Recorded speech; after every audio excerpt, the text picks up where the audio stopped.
Good morning, everybody. Welcome back to Waseca County. It's good to be back on this farm. I love this farm so much. And,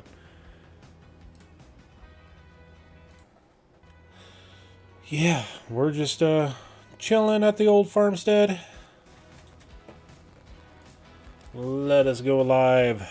There we go. Looking out over the distance here. We had to come back home for a little bit of breakfast, get something to eat. Baling has been taking it out on us.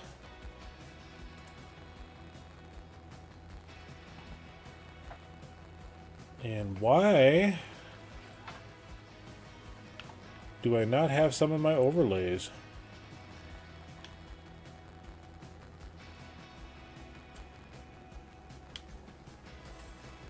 Okay, let's turn that off.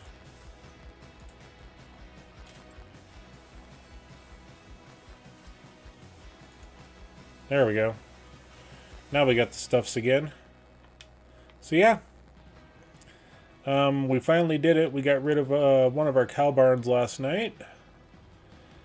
The barn that would not let me remove animals out of. I have no idea why it wouldn't do that. We got ourselves a new little sentimental tractor. We may do a little bit of modification on it so that we can actually use it, Good morning, Patrick Mills. Welcome in. And, yeah, we got a mess of bales going on over here.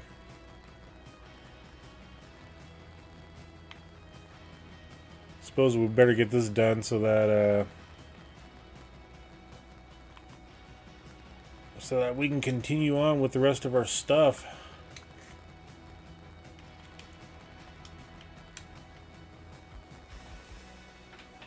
All right.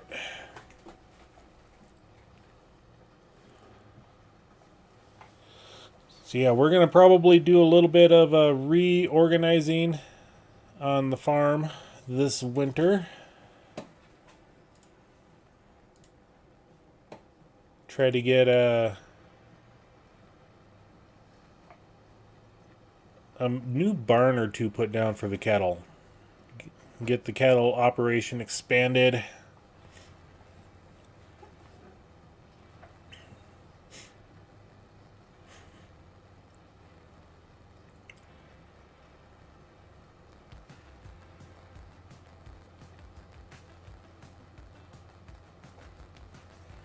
Just want to make sure all of my game audios work properly. Okay.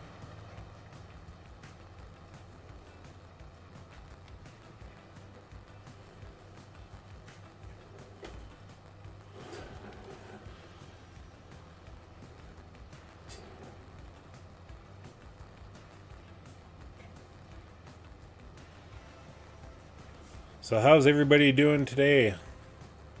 I've got the coffee going. Nice and hot. I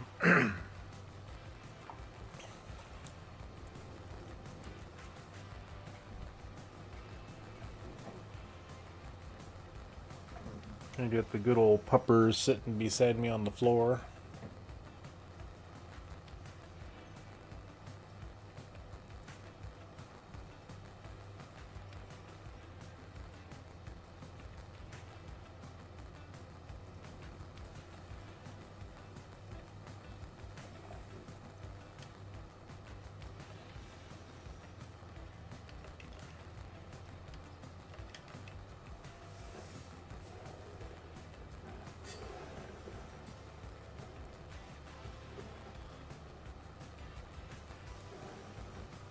There we go. Now we got that bale out of the way.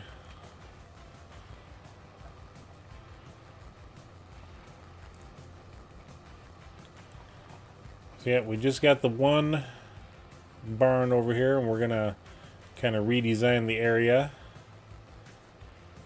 We may be taking this grass field out here sometime. The eventual plan is to actually use that entire field for our cattle barns.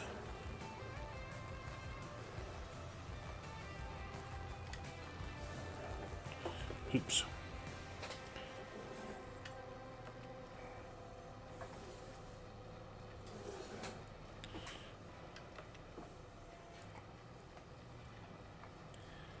Didn't get it dropped down soon enough.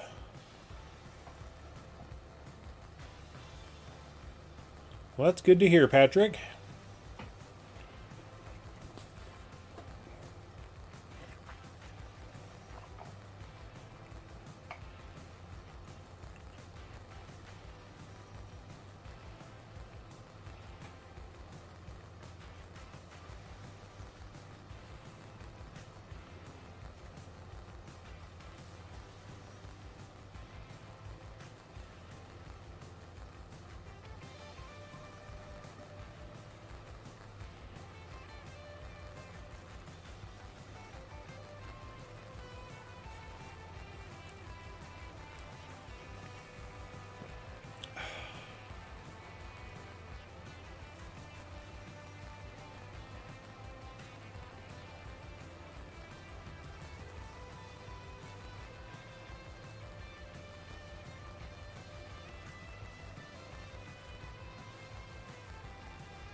Yeah, that turn was a lot better than the last one.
Have I ever started a contract and before I go to start it, it says complete? Yep, I have.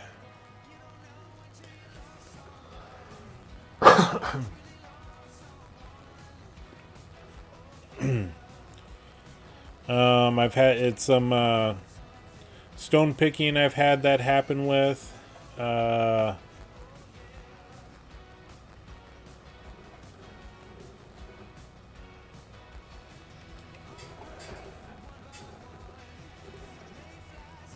Deadwood contracts. There's been a few others, but I think stone picking has been kind of the primary one.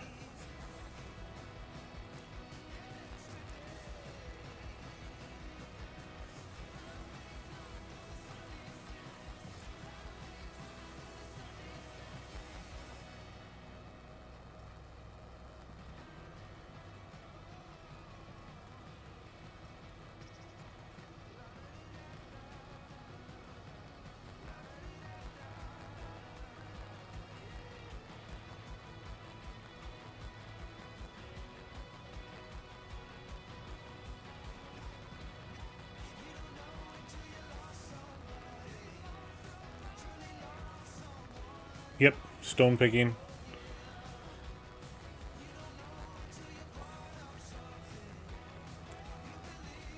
Unless you're collecting the stones for a particular reason, it's nice not having to do it all.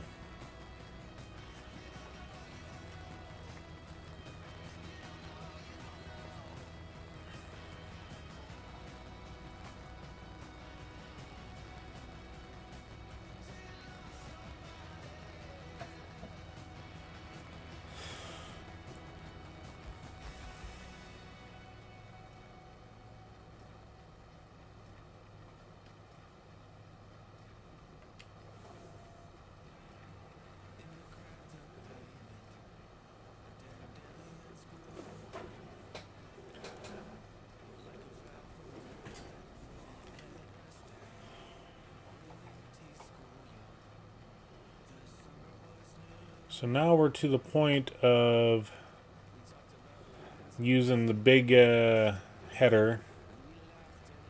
So there's no point of running the windrower anymore.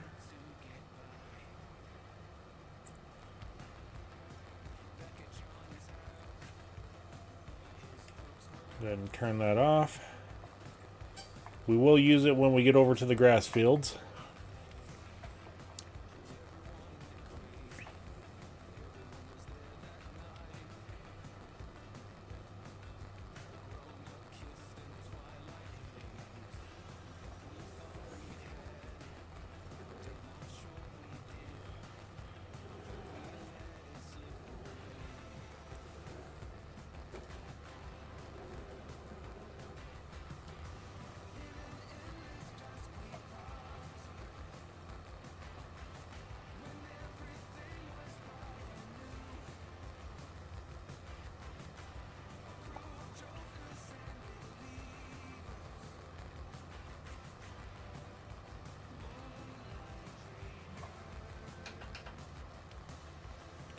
Yeah, we're about 2/3 of the way done.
I wonder how many bills we're going to end up getting on this contract. I know we've got, or not contract, our fields.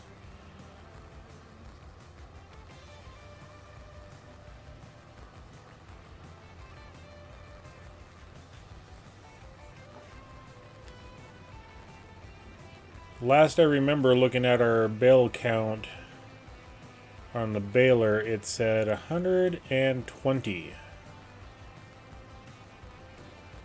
And I can't remember if that was when we started all of this, just for the baling up the straw, or if that was just a random look.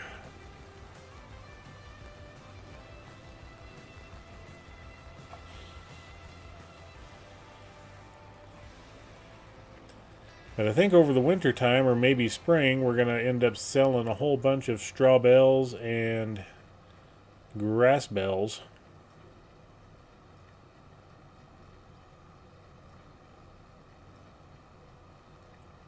We've got more than we could ever need right now.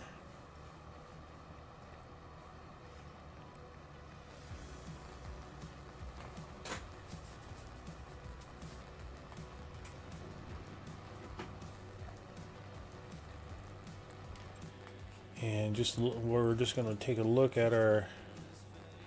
So for straw, we can sell at the animal dealer or farmer's market. And we may sell in December. And then hay is January at both places as well. Yep, figured I would drift off. Drifting along like a tumbled and tumbleweed.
And I think it might be time to bring over a new trailer.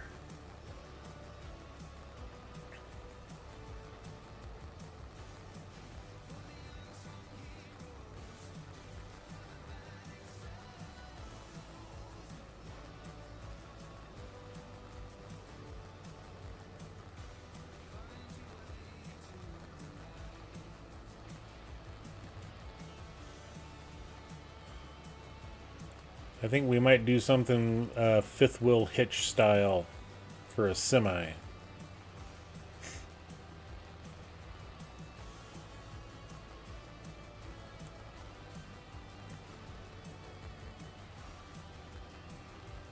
Especially when it comes to selling the bells.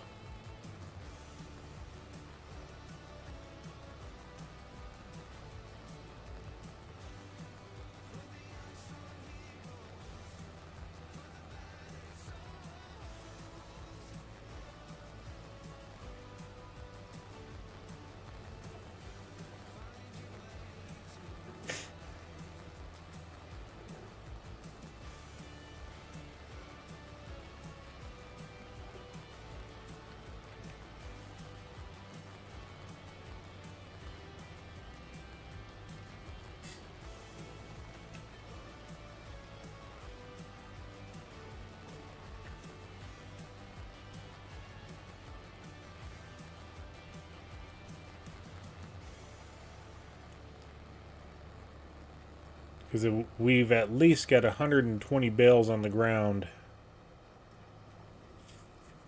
130. Just of straw.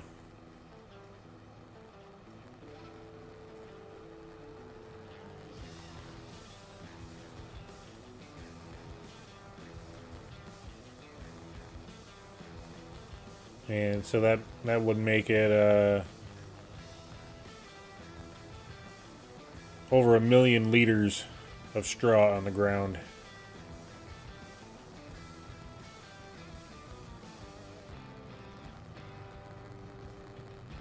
We would need like to do a TMR mix, we'd need like 50 million liters of silage. Actually, about 25 million liters of silage. The past 2 nights, yeah, we had a little bit of shenanigan fun going on Walker Farms. You know, a few of us played chicken with each other, things like that. But for the most part, last night was really tame. Had a car spin me right round on the road in the fog. That was about the extent of the shenanigans.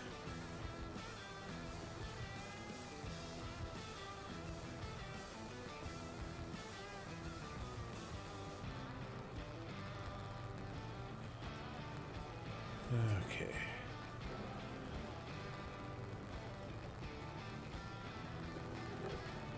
And this is the last little bit here, and we're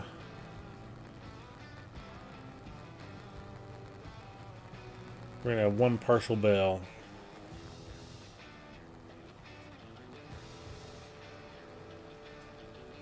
Okay, raise it up, turn it off, unload.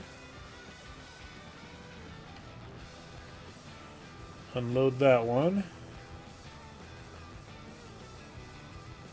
And then while we're driving up, let's go ahead and do a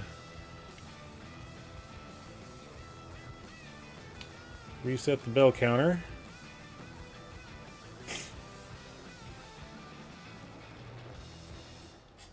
On, drop, on, drop.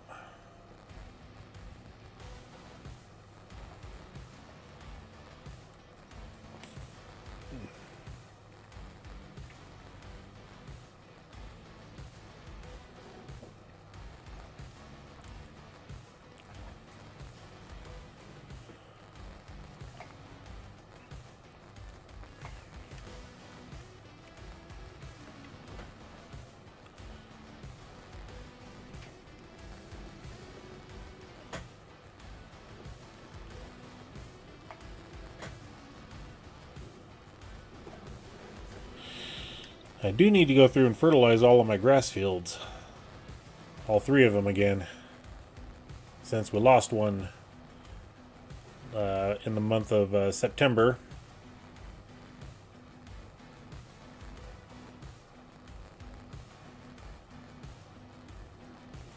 That field got converted over to join up with a wheat field.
And we'll just kind of drive the ditch over here.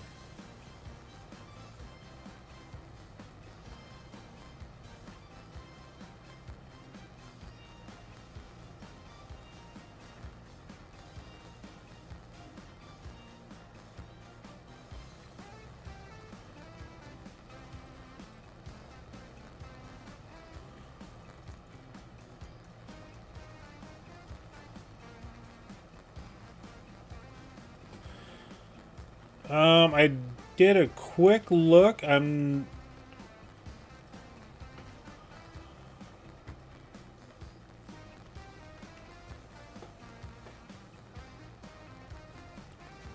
it wasn't as a thorough look as it should have been.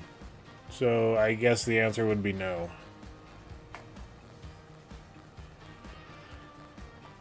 I think I did download that dairy barn on into the game.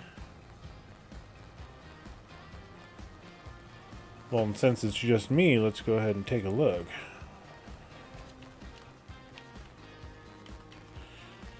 Okay.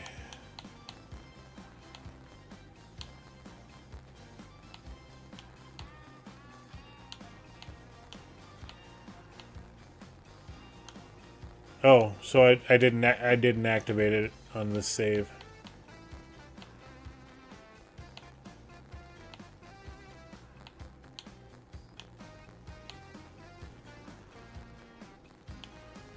Gosh darn it.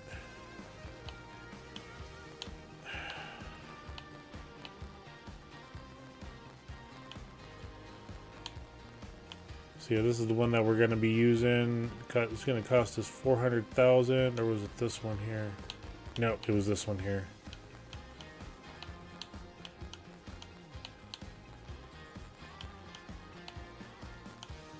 Because the barns that we're using, we don't have pasture for, so...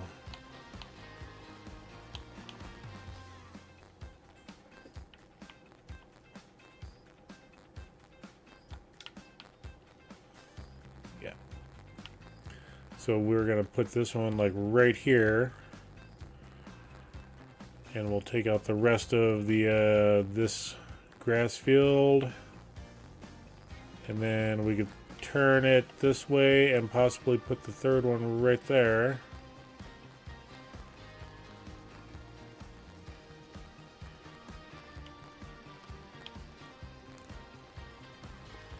I think that would afford us to be able to move around, and then we can put two more down here and have just 1,000 head of cattle up here if we do this properly.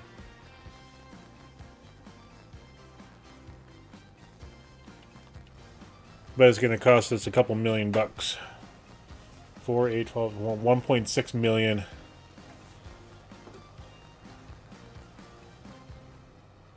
And we can definitely make that up if we do something a little different with instead of selling silage, we sell TMR.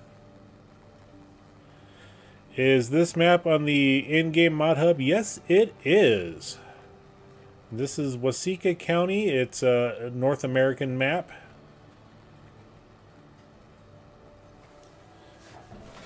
Based on a location, Waseca County, Minnesota.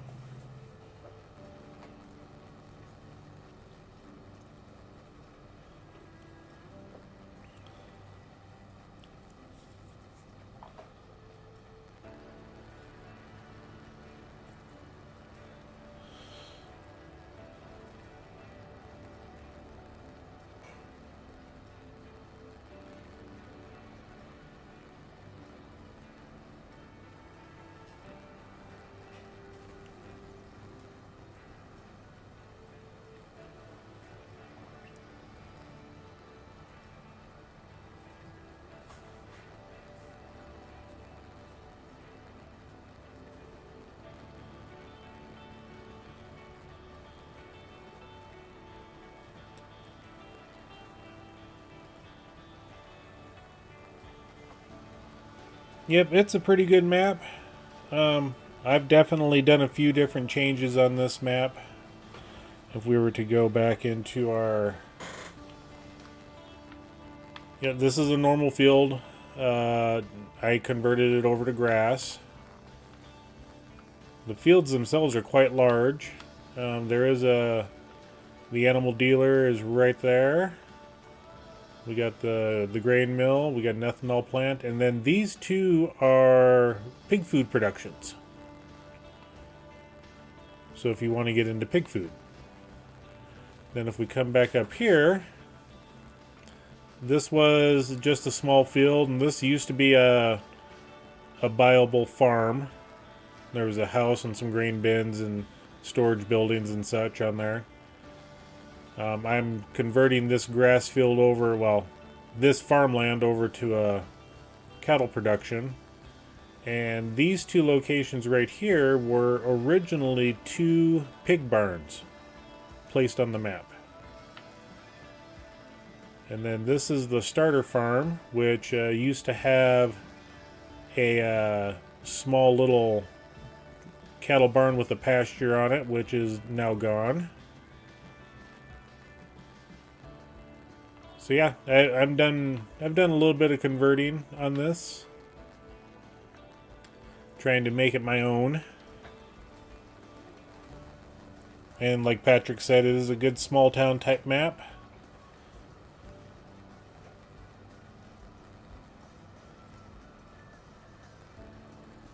Be prepared for winter.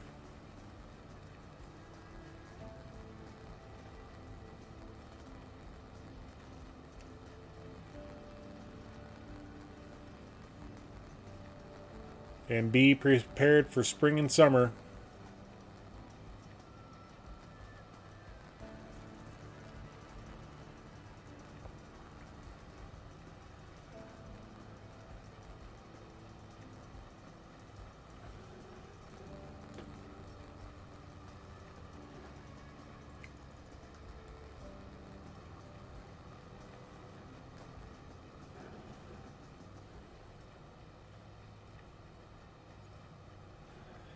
The square bells over by the farm.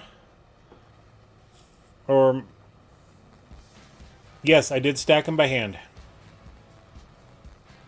I'll show you that when I get over there.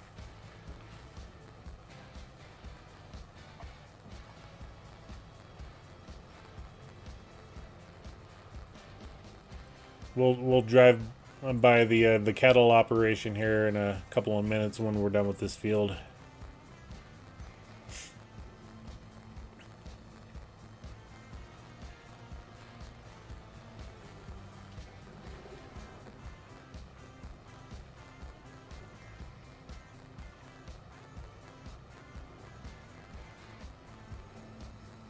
I missed some.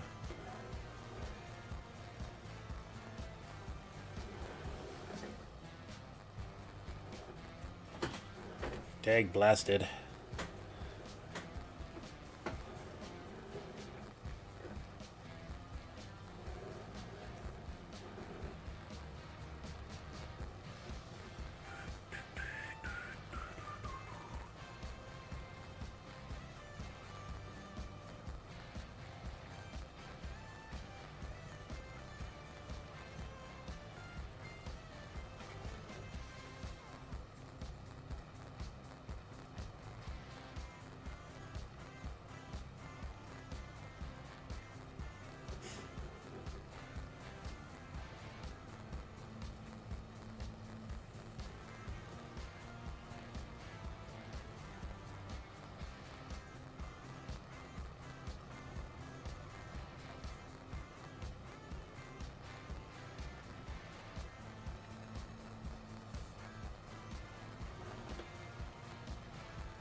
The only downfall about this front windrower attachment is not being able to make sharp turns, and then your baler misses the windrow.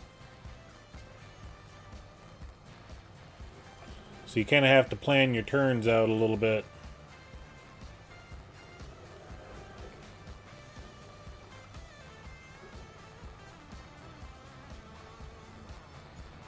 That and the combination will take a large tractor.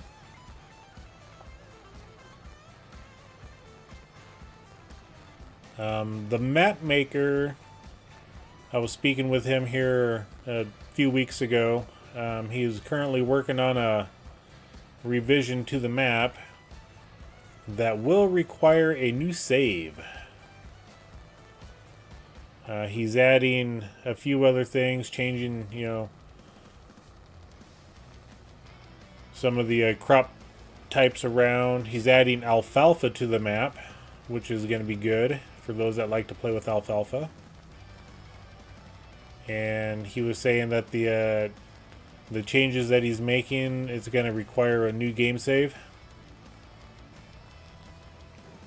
but we'll still continue. We won't rebuild the farm.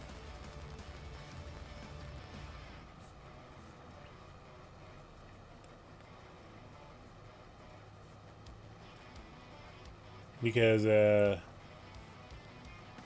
him and I are working out a little special thing, so he's already graciously offered his assistance.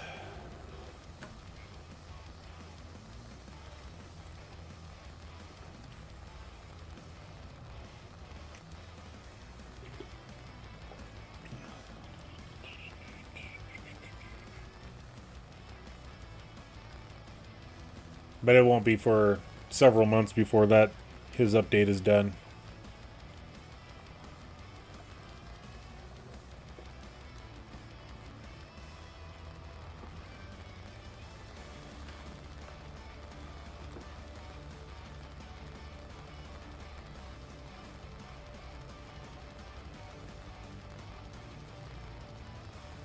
All right, Patrick, you have a wonderful day, my friend. We'll catch you in the next stream.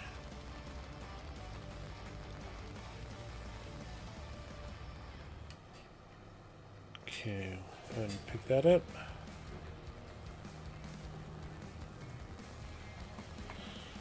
And also, Mega RPG Player, welcome in.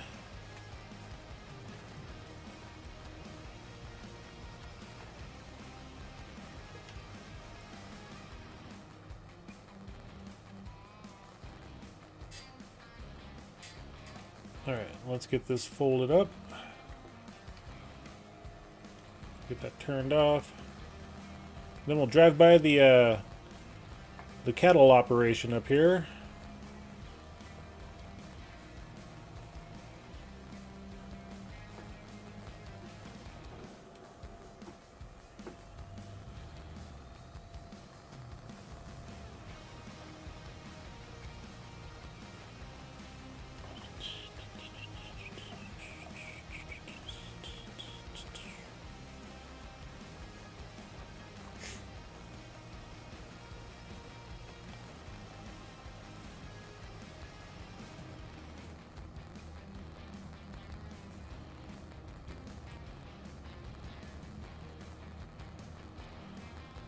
So as you can see, the bale stacking is not by hand. These are, and I'll show you the mod here in just a second, 800 piece locations for bales. And they are, if we go up to our silos, they're these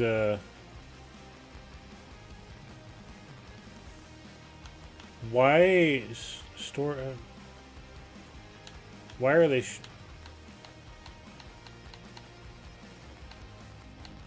no, they're these ones here. Bale storage 800, bale storage 350, and then a 150. I'm currently running the 800s. Yep, it's if we were to drop another one down, it's hard to see where it is. Kind of blends in, but you get the idea. You can just drop it down. You can put as many as you want in a row. I like them just because it makes it look like what we would see growing up on any of our farms. We'd have areas dedicated for the hay bales, the grass bales. And they're generally, when they're done properly, sitting alongside a silage pit. So, I mean, that's kind of the reasons why I put them right where I did, you know. I dropped my pit down and I put the bale storage down, got them all loaded up. That way everything's right there for easy access for making our TMR.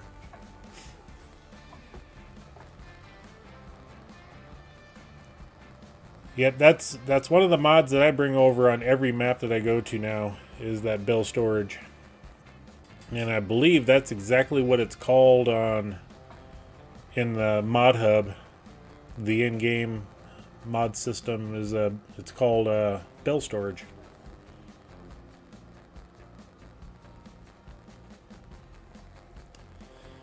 Oh, traffic backed up. We just got one more farm to go to for baling. Or field, I should say, not farm. I mean, are you going to go? Good grief.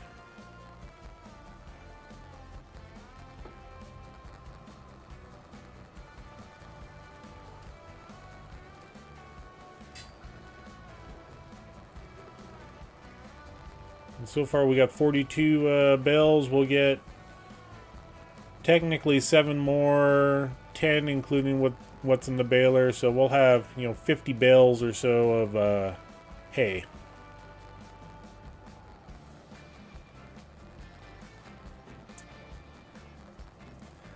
And then the fun task of picking them all up.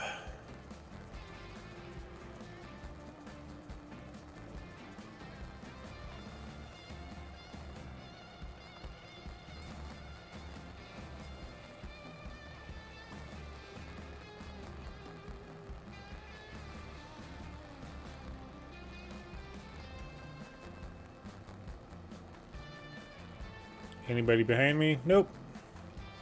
Nobody in front. Let's go ahead and unfold the front mower, or windrower.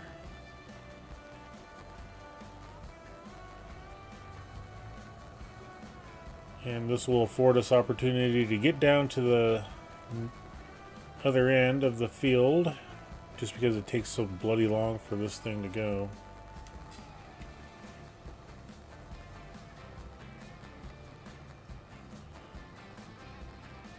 Alright, let's get turned around.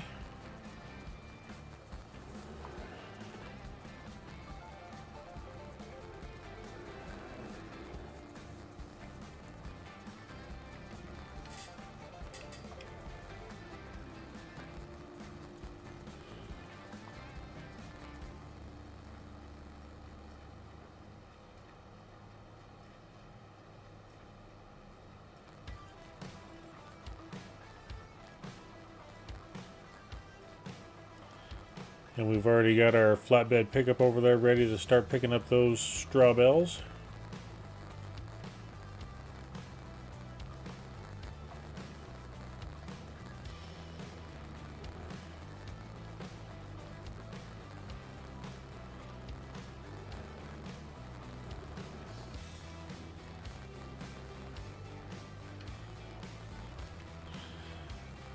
UPS is running late today.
Still got just a little bit more to go.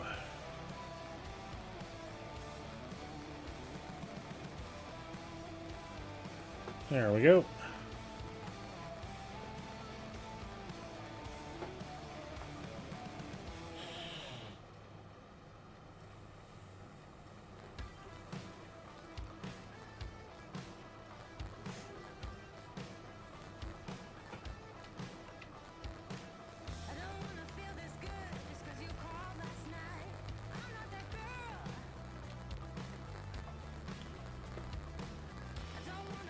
And we got 51 bales altogether.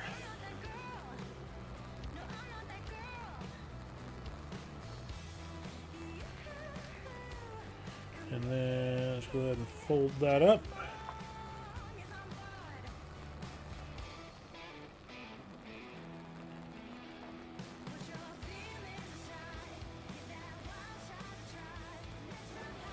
And then we get this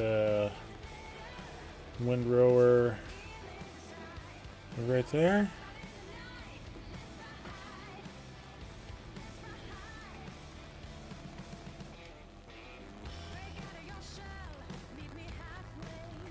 All right. Grass carry equipment is done for the year.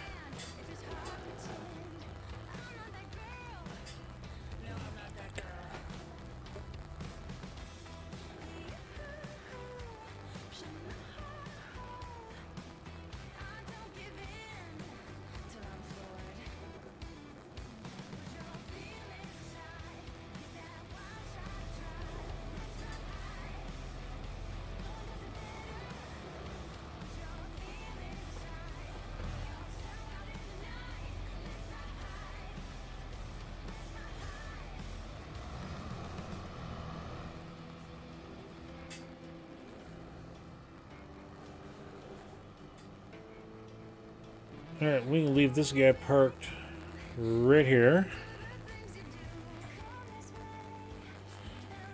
Sean Daily Life, welcome in.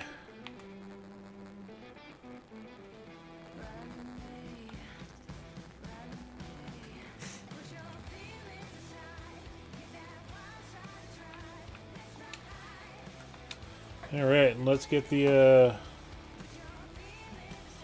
bell collection going.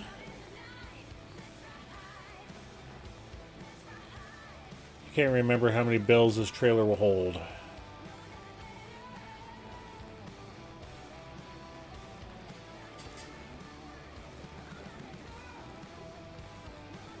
I want to say it's not as many as I hoped for. I think it's around 40.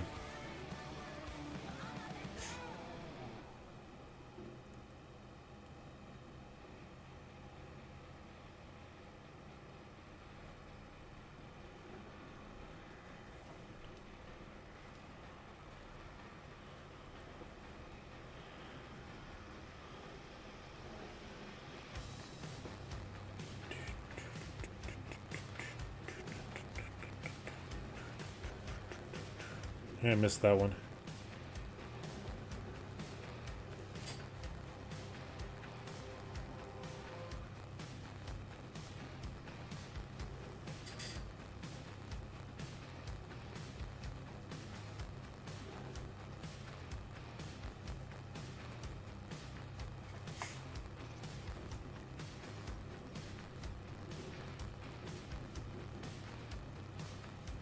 It's a bit windy over here in my neck of the woods today.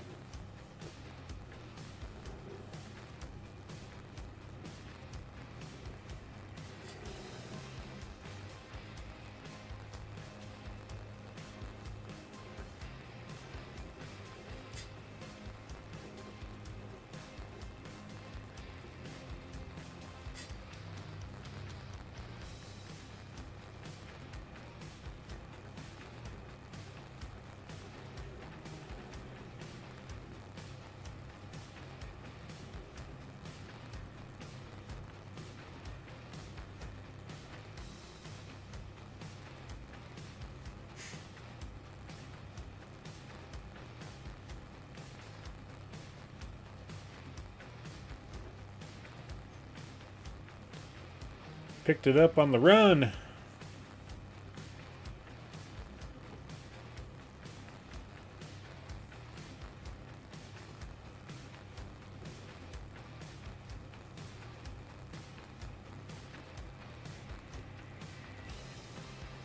And that'd be this one. So there's 54 out of this field alone. And I'm just kind of hit a power pole. That's fine. That's fine.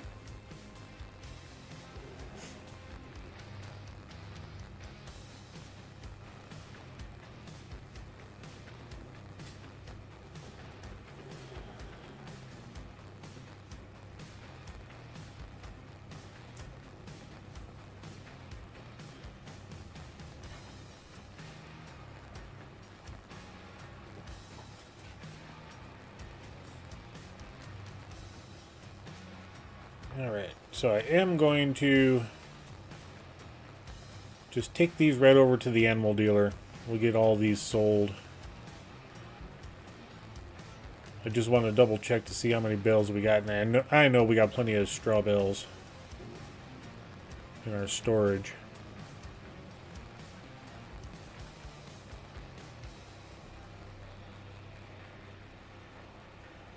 Even the grass bales we got way more grass than we could ever need right now.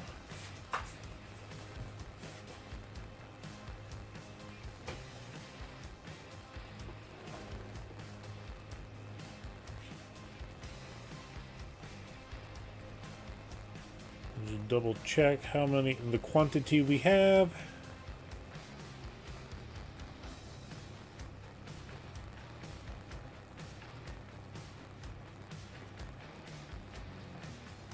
Alright.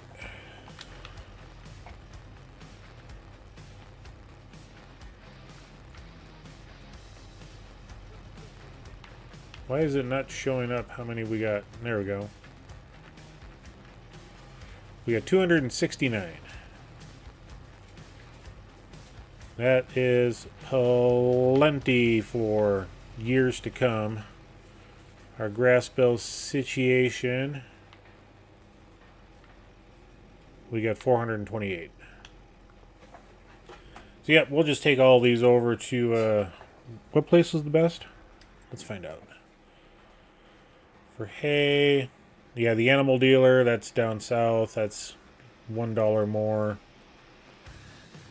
Straws, I think, going to be the same way. $1 more at the animal dealer. Yeah.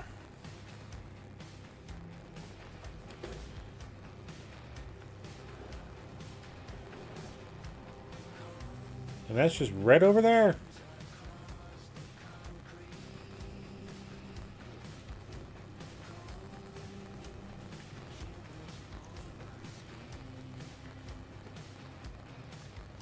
Okay, you're turning right.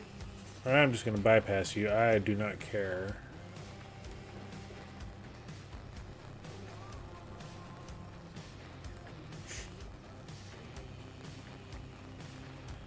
How long have I been playing? I've been playing Farm Sim since December of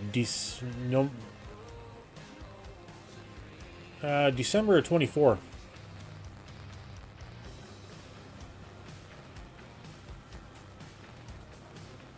And we're going to do something here because I don't know why he didn't set it up this way to begin with, but we're going to select that guy. We're going to make it bigger. Oh, land is not owned by us. I can't do anything. Darn it. Thought I could. I wanted to flatten out the ditch, make a new approach into the animal dealer.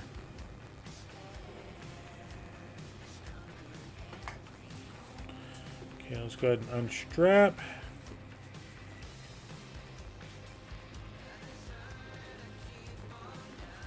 Okay, so that's $16,000, $17,000, $18,000.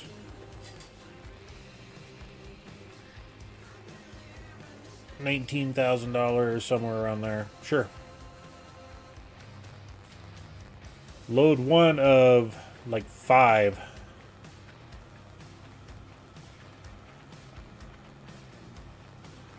Yep, there is. It's a paint and terraform anywhere.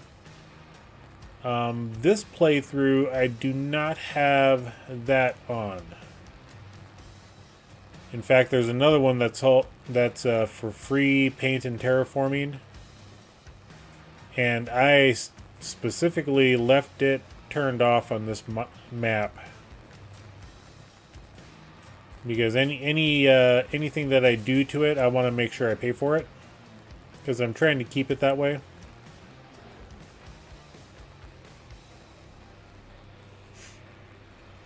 Personal preference, you know. I don't have to do it that way, but I want to.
Come on, Chevy.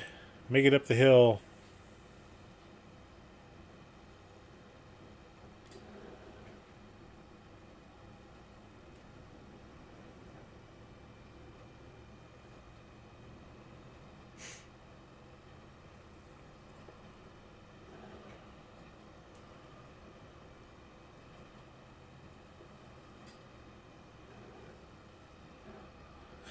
Drift the trailer.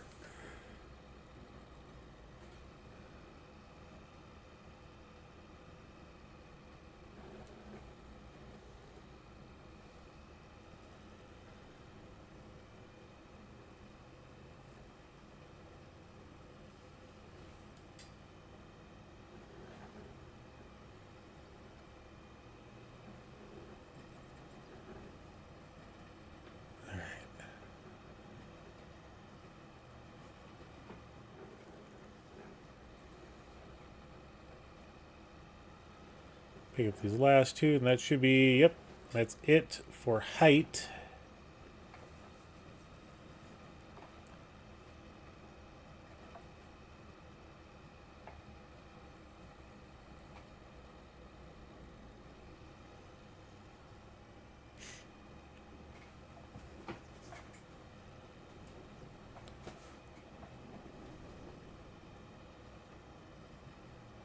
I wasn't going to change the radio station to something different, but we'll wait until we get over to sell the bales. Okay, the wheels on the bus go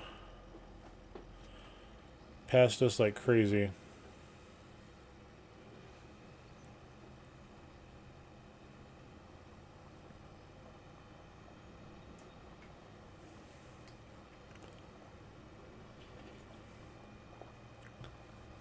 So I could go and activate that paint and terraform anywhere mod.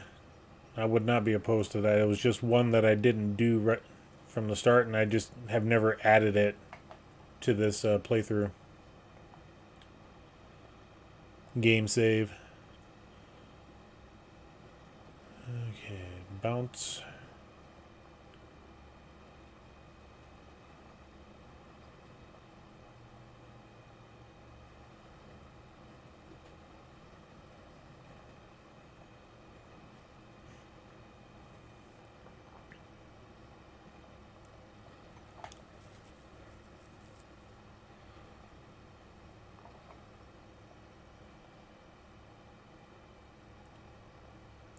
Yeah, this is one of the longer playthroughs I've had going.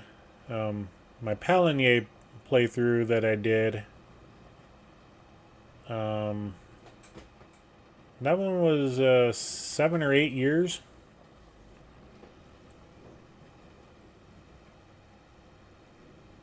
Need to do a revisit on that one here. I might have to try the pig farm on this map with the pig food production. Sounds cool, yeah. I'm not opposed to doing pigs, but I just didn't want to at the time.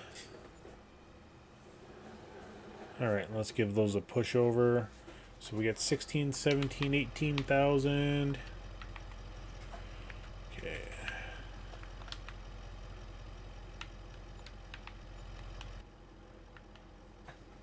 Yeah, about another 19,000. I know it's not near as much as if we were to sell our silage or TMR.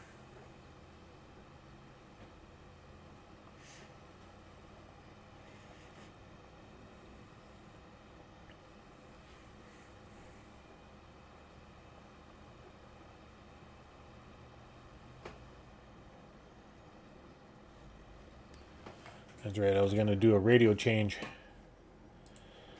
We gone country. That's where we're going. Where is the country? Okay, country rock. Okay.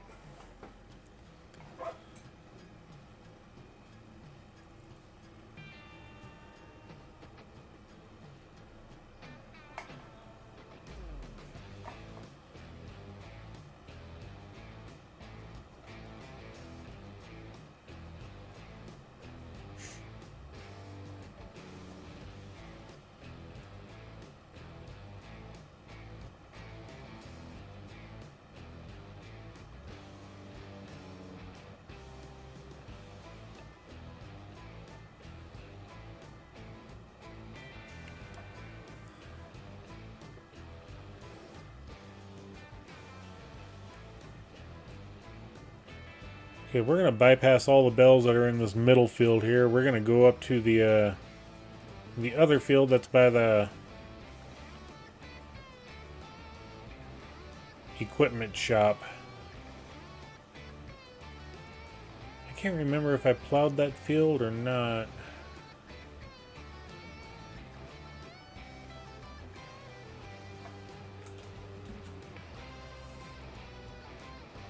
We're going to get all these bales.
Alright, so this is load number 3, and we got 4 more bells we can grab.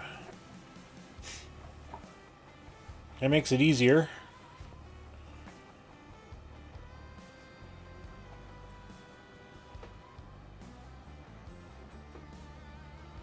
YOLO.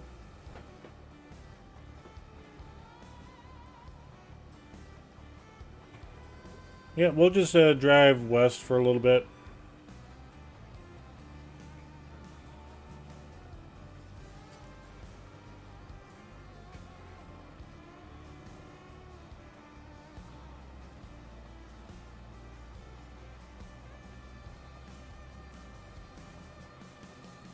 Any more you half expect it to happen.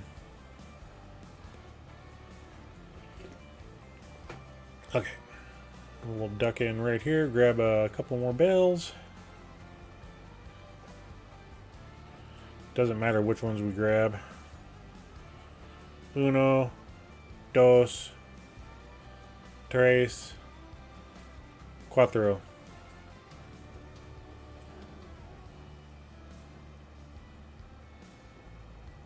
That should be 5 high now. 1, 2, 3, 4, 5. Yep.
Suppose we'll go down to this end and start there and go back up the rows.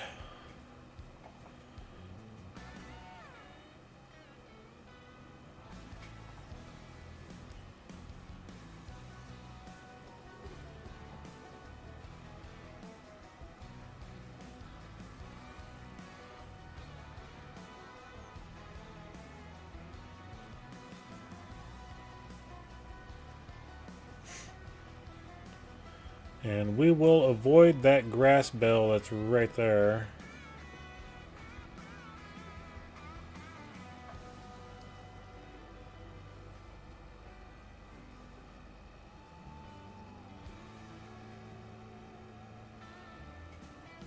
And there we go. We got our 5 high.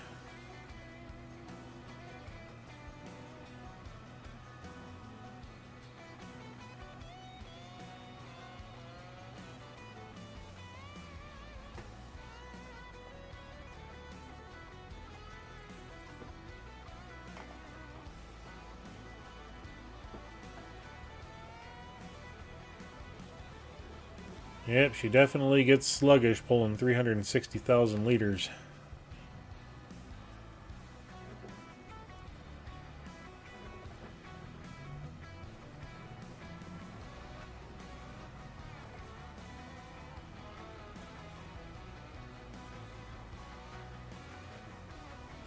Let's see what the center of gravity is. Can we tip it?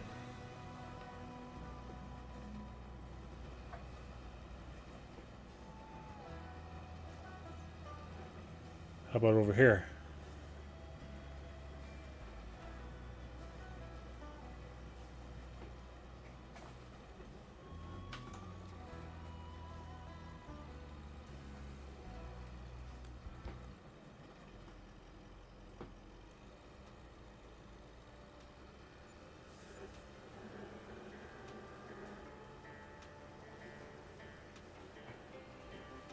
And how much is that bill worth? 33 bucks.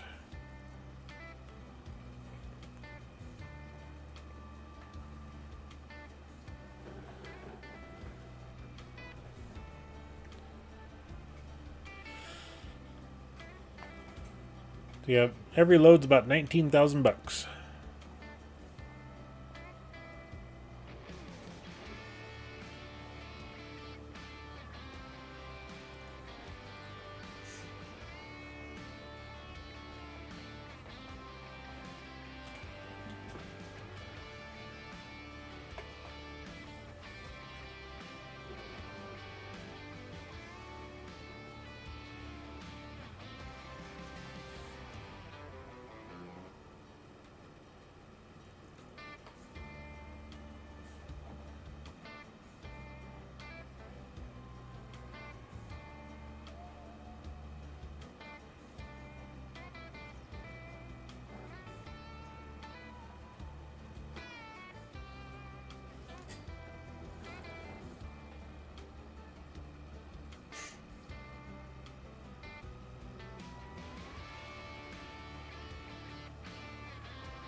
So that was load 4. This is load 5. So the first field was 1. Second field had 1. Then I went up and did the third. Came over here and grabbed a couple more bales. And then the fourth. Yep, this is load 5.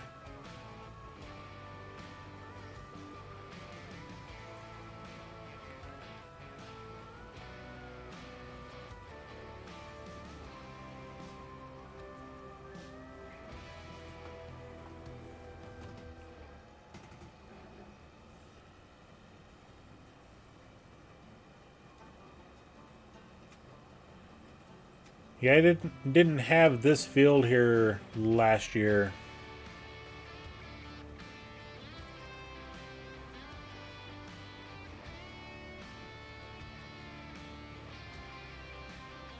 Okay, no more.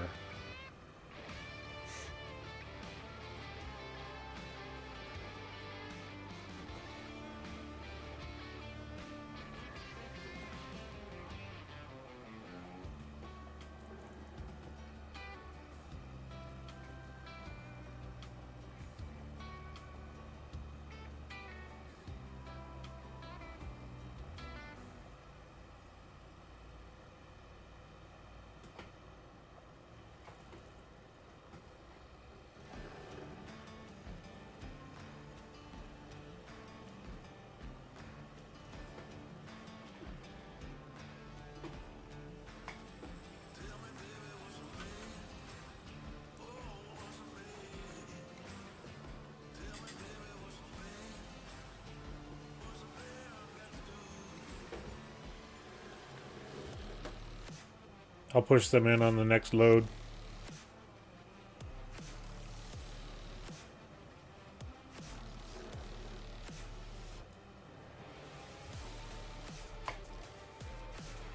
Yeah, trying to drive a semi through there would be nigh horrendous.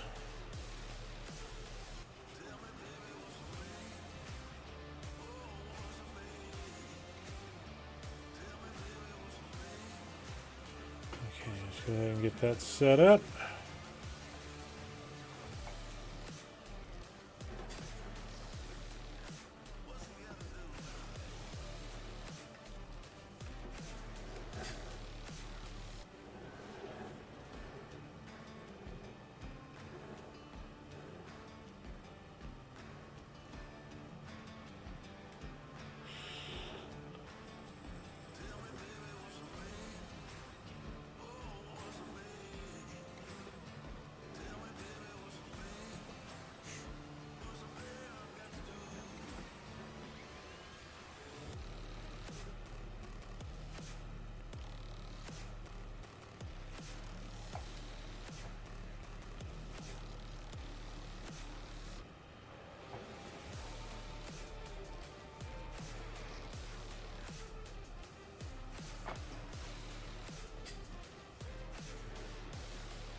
Grab 6 more. So we got 1, 2, 3, 4, 5, 6, 7, 8, 9. Okay. So we had got around 250 bales of straw. This here will make it 240.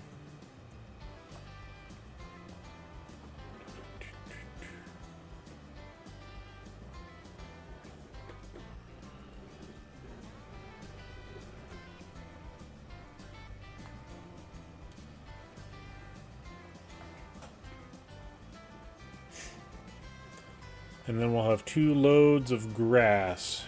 Or hay. Hey. Try again, guy. Good morning. Yep, we got some early morning work going on.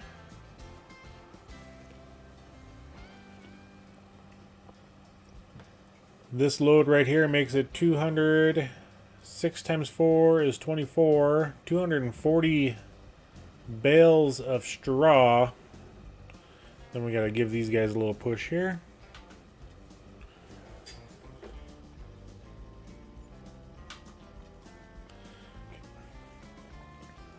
I didn't think I would bounce up like that.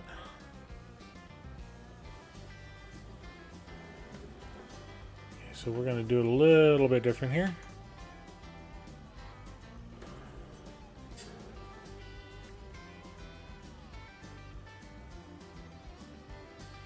There we go. And just make sure everything's out of that area. Yep, looking good.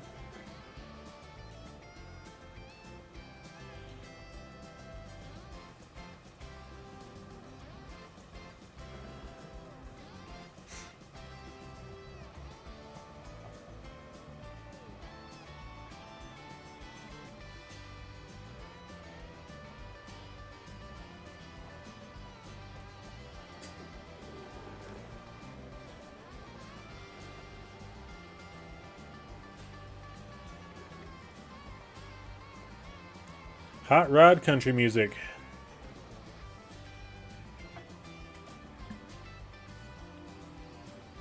Okay.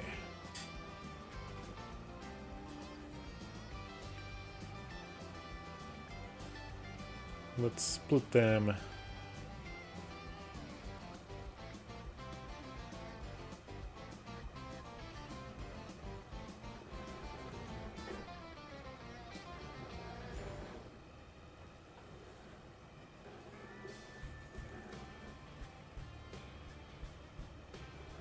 So 1,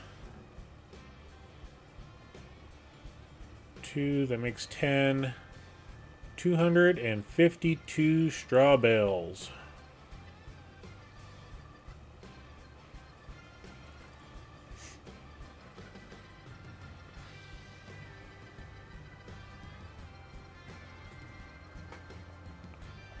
And then because we can, we're going to go ahead and get this thing loaded up here.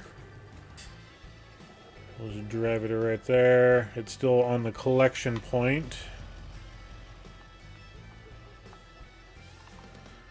And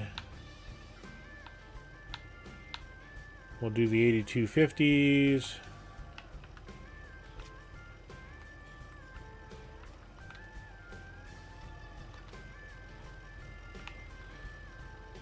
Why it only went 4 high? We should be able to go 5. So we got 1, 2, 3, 4, 5. Let's grab 3 more.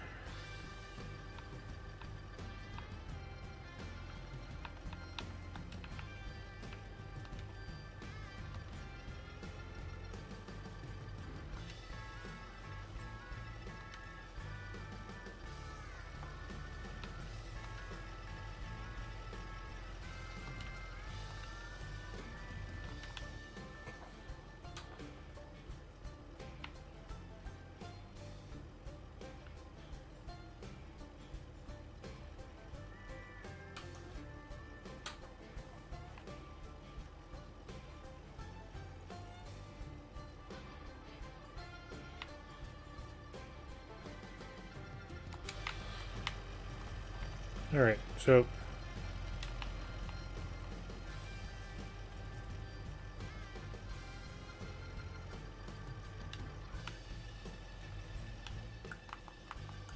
there we go.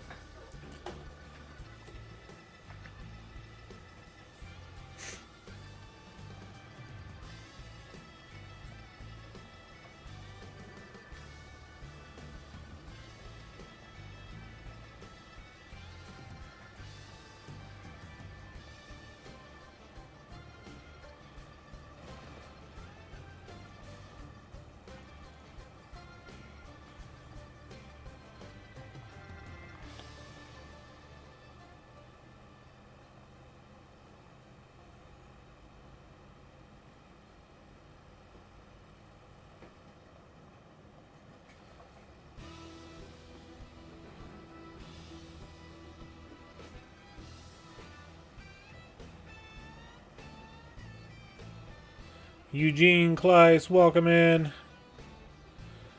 We're doing actually pretty good there, try again guy.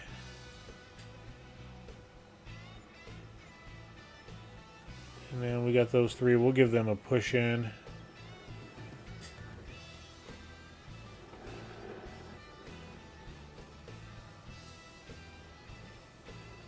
Okay, apparently it doesn't like to be pushed.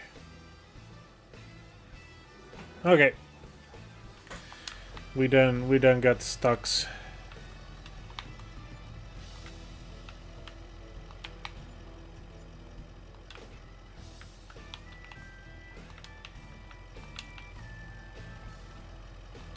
There we go. Now we're unstucks.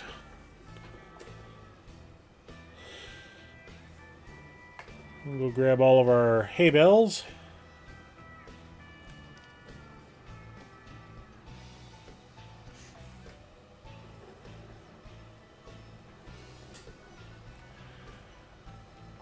And we'll go over to the farm and grab all those ones first.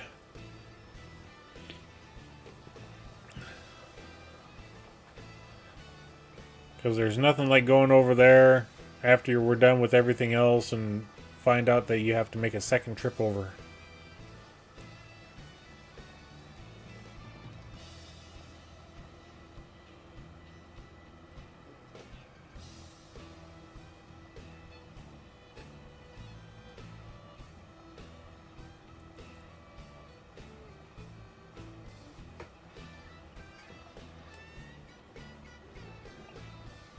Okay, collect.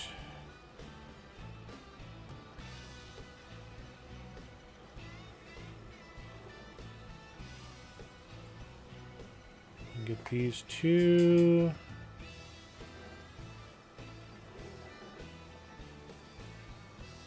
And that's 9 bells. And just out of curiosity, let's F12. And there's a little thing in here. I forget where it's at. Okay.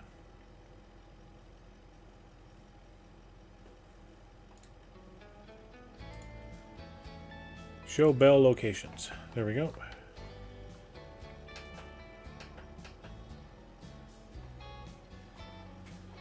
Yep, I'm just looking through the map here to see if there's any more bells in our location there.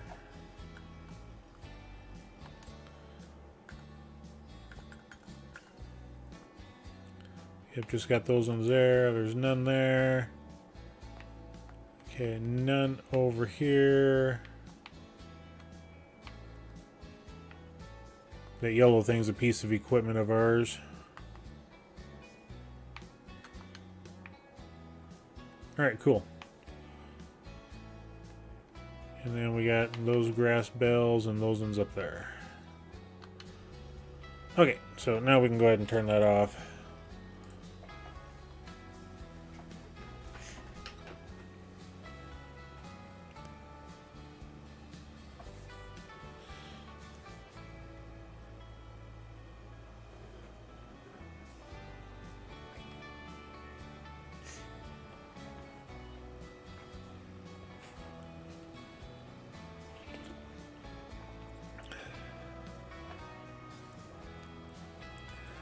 How many people do I have in my multiplayer server? Currently, it's just me.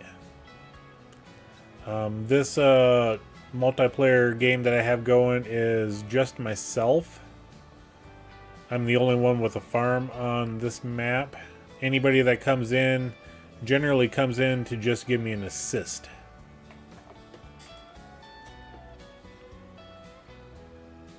Okay, is it gonna load? Okay, so let's unload those and we will start from scratch. There we go.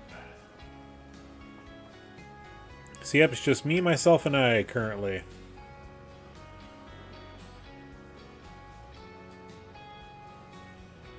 And like I said, the only people I let come on here is just to help me with my farm work. You're more than welcome to come in. Do ask that you have to be an adult, and this is a PC only game save. I do not have it set up for crossplay.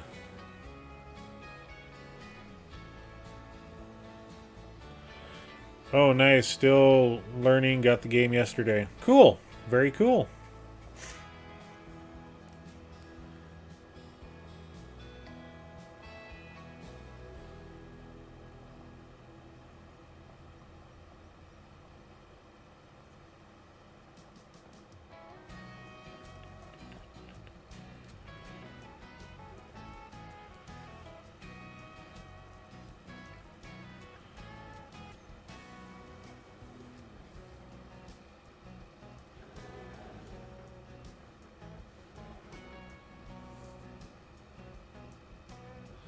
Oh yeah, it'll be a minute. Building a new PC, playing on PS5 at the moment. Yep.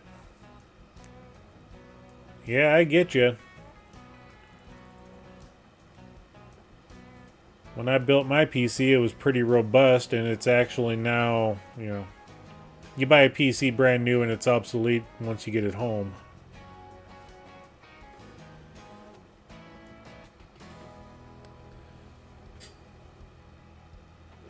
And let's do a little do-si-do around. Apparently, it didn't want to swing your partner round and round there.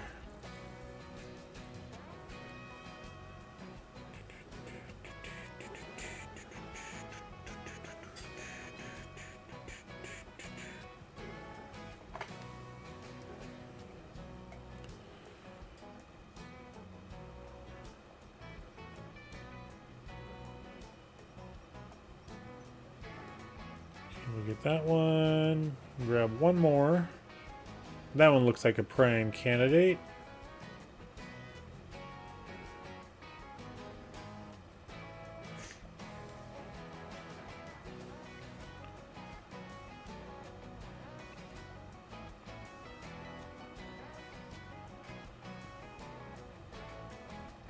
I learned this trick a long time ago when you're using the universal autoloader for loading bales. Don't stop when the trailer's full, because it technically puts the bales into the like the ether, as I call it. It's just there, but it's not, so you don't suffer any of the weight.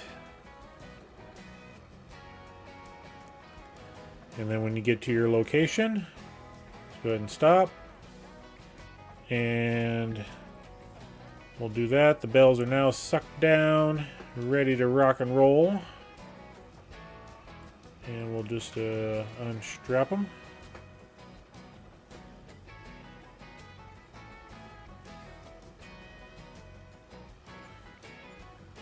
And we got $21,000 from those bales.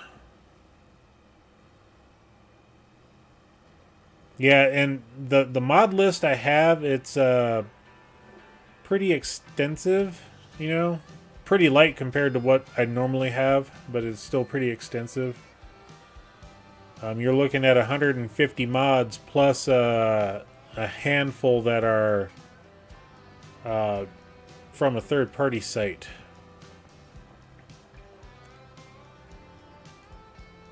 Just got my PC about 2 weeks ago, having some issues with stuttering. I think I need to slim down my mods and go from there to see if that helps. Okay, I'm going to give you one mod that I know has issues, and that is the tire wear mod. Use up your tires, I think is what it's called. I would say if you have that one, take that one out. I've ran that one, and that one absolutely wrecked my gameplay.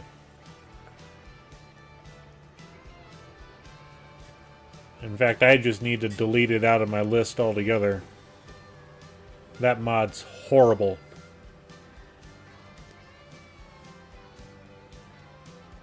And it was, you know, stuttering, rendering game issues.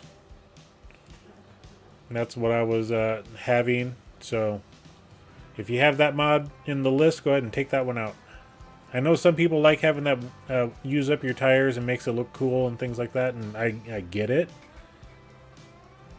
But I will never put that one back into the gameplay. I don't care how many times the mod author fixes it.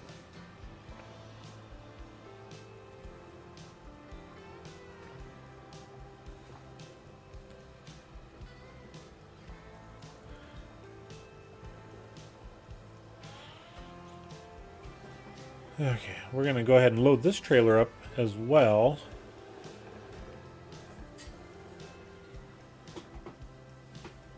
And let's exit. And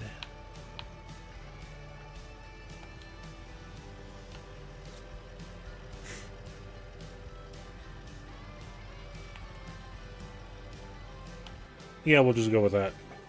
I'm not going to be that picky about it. It's mainly when I hire any courseplay worker, it just goes to crap and not even utilizing my GPU fully either. What GPU do you have? And what's your CPU? Out of curiosity. Not that I'm a computer expert. You know, I know computers like a drop in the ocean type thing, or a speck of sand on a beach. It could be you may need to update your drivers on your GPU and possibly the BIOS. 5070 Ti and a 7600X. Okay, so you should be really good for that.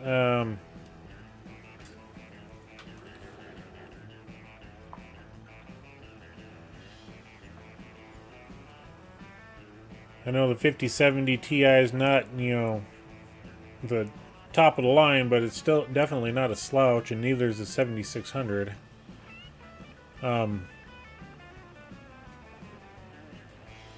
Another question along because of that, the 7600X has its own APU, you know, its onboard graphics unit. Are you running one monitor, two monitors? How many monitors are you currently running in your setup?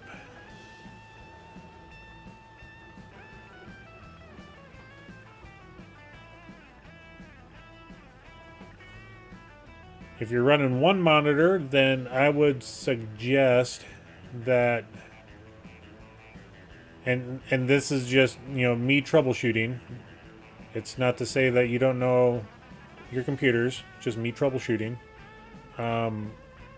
If you only have one monitor running, make sure your cable's plugged into the GPU and not the onboard motherboard port.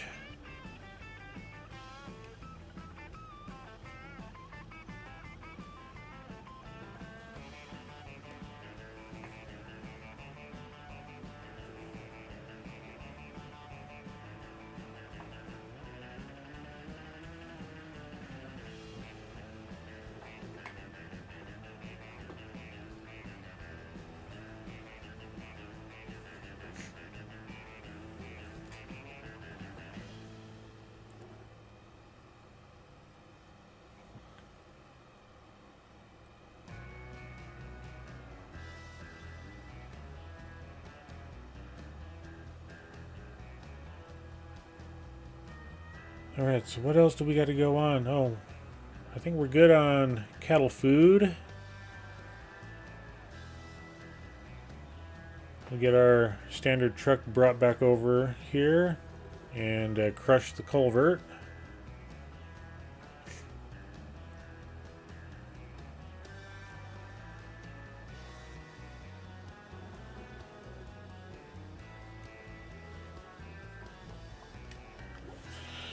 All right.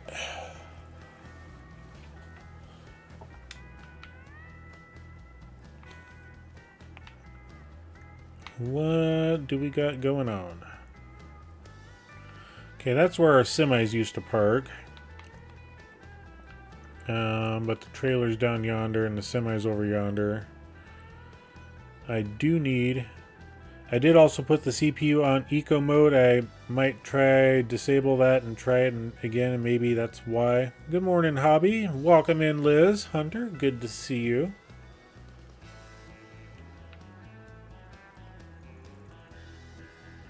Alright, what do I have to do any plowing this year?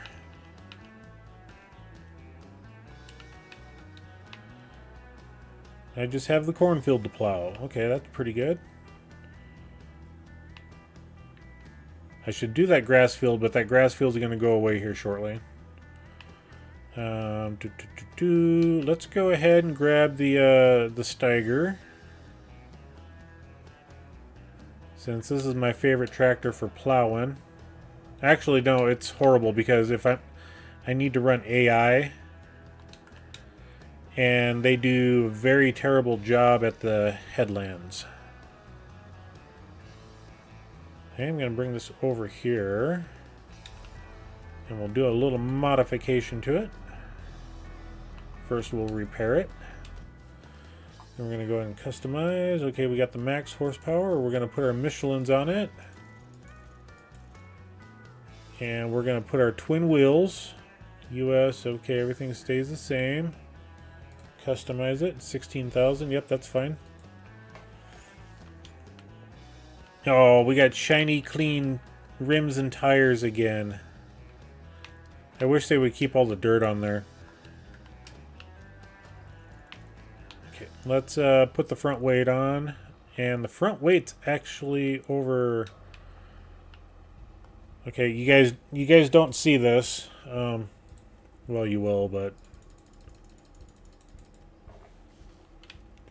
Cajun, welcome in.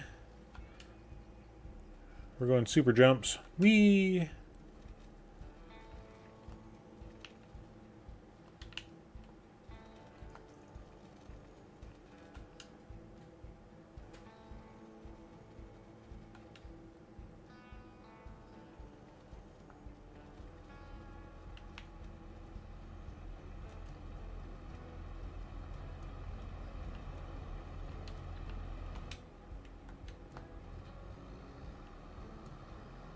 All right.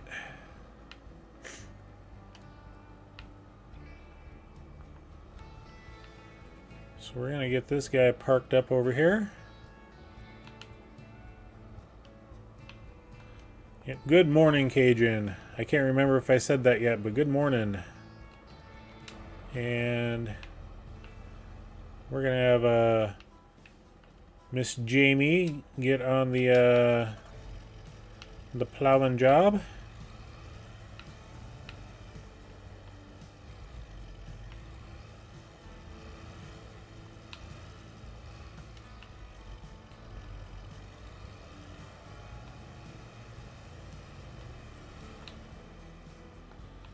Okay, we need to get this guy reparked. So we'll park it right along the barn here.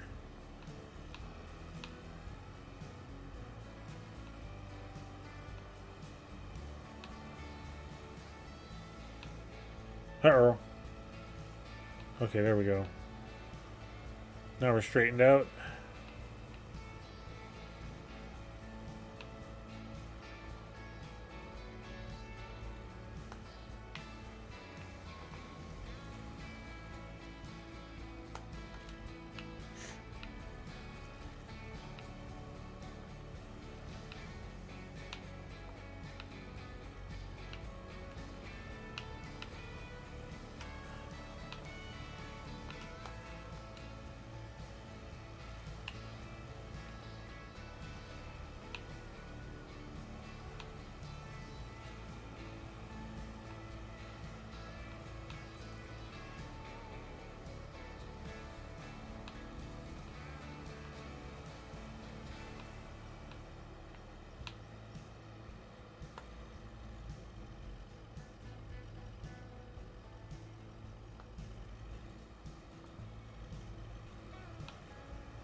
Scratching up my truck. How dare you?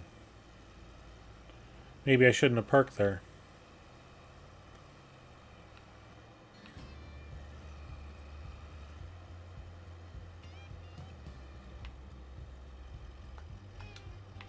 There we go. We got those guys put in a decent spot.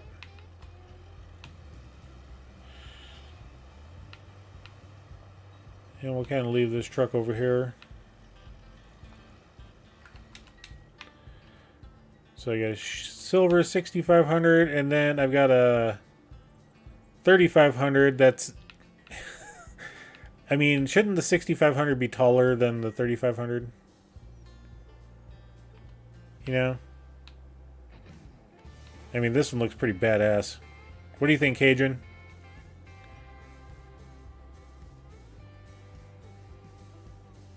I think they look pretty good. Alright, I need to grab my combine. And we need to go over to the other farm. Or I should say the cattle operation, and grab my corn header.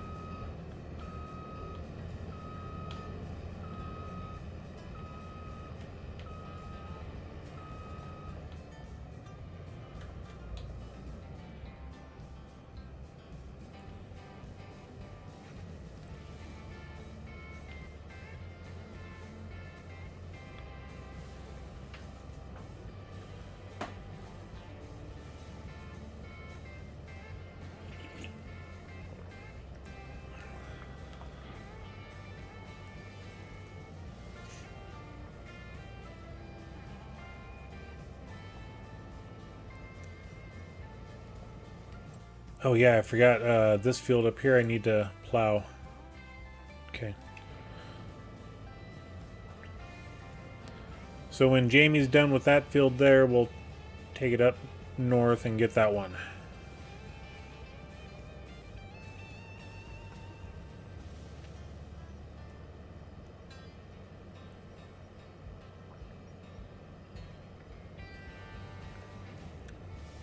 Oh, maybe I should turn some lights on.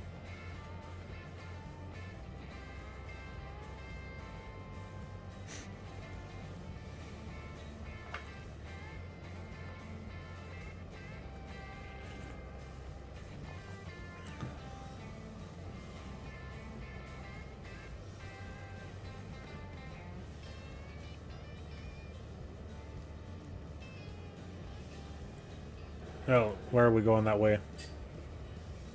Let's go over here.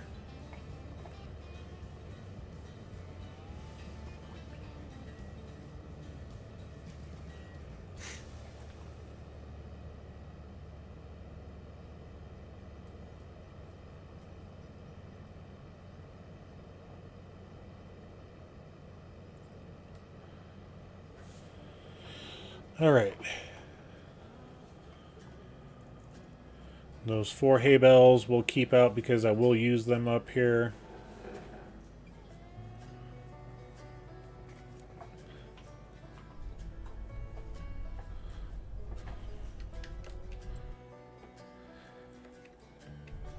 And I wish you could actually lower the feeder house without a header being attached.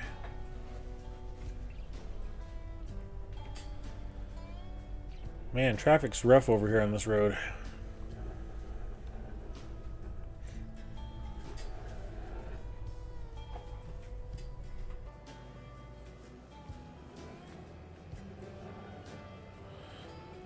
Yep, this combine is not designed for this corn header, but I like it.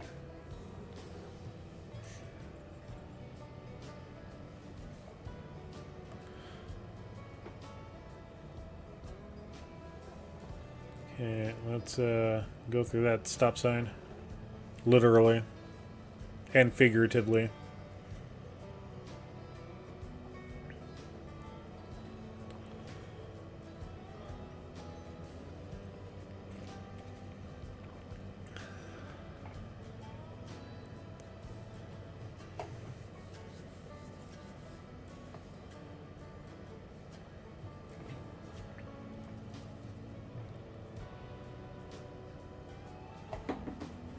And I see Cajun is currently live on Nadenthal.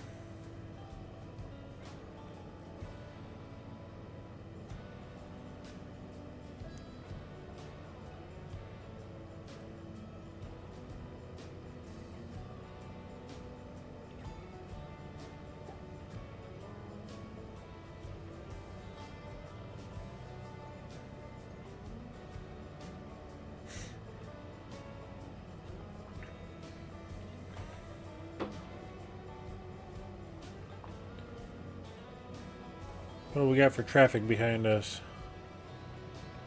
1 little, 2 little, 3 little. Sprinter vans, 4 little, 5 little, 6 little sprinter vans.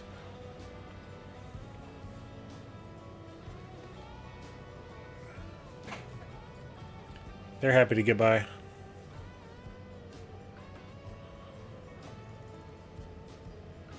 Okay, let's put the corn headers on the back side of...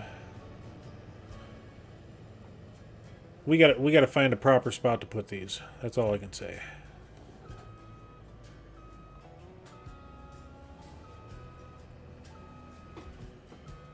Right now our farm is not optimized for big equipment placement. But we'll drop that off right there.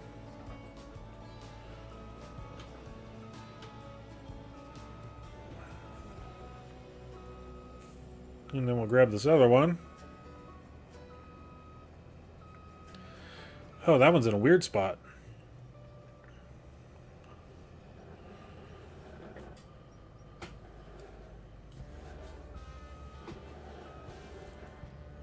Let's just give it a little nudge action.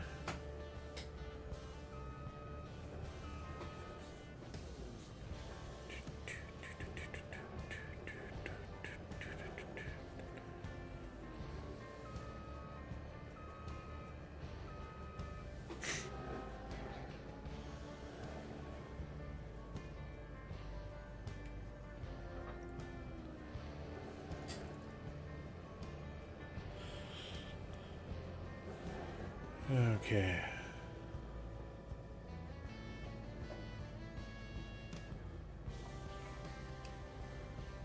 Yep, definitely a size difference.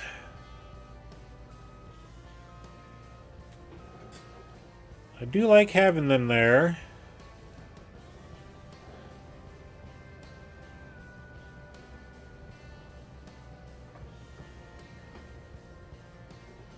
But I think we're going to do something here. Oh, I don't have that mod installed, so I'm not going to worry about it right now.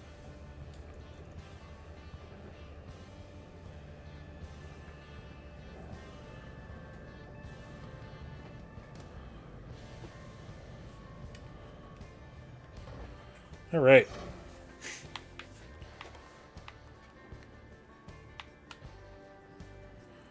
Okay, I do need to take this guy over and get all the stones unloaded out of it after I'm done plowing my 2 fields. But for right now, I got to do a little bit of a pit stop break. So we'll just watch the AI for a couple of minutes. I'll be right back.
All right.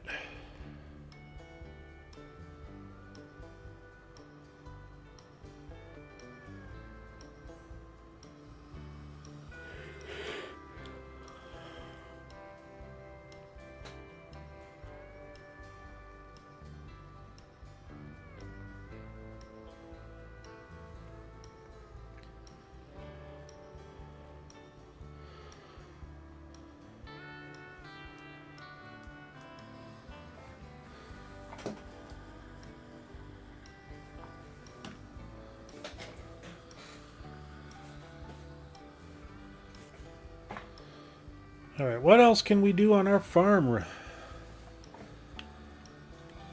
there, Shane. How are we doing this morning?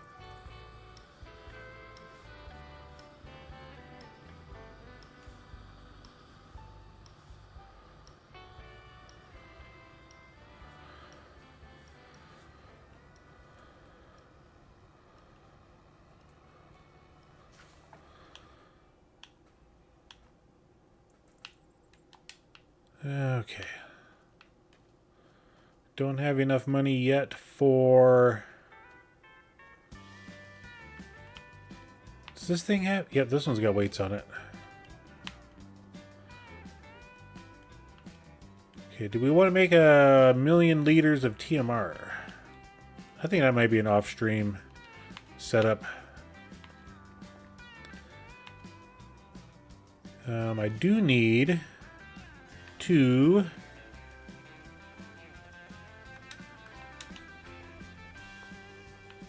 Let's get this thing repositioned here.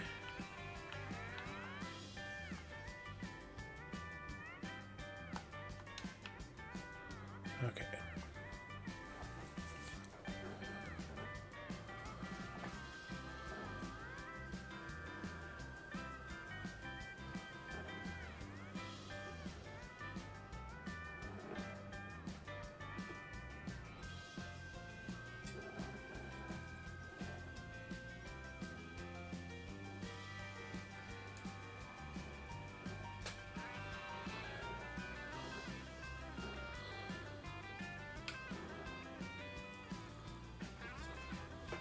Yep, close enough.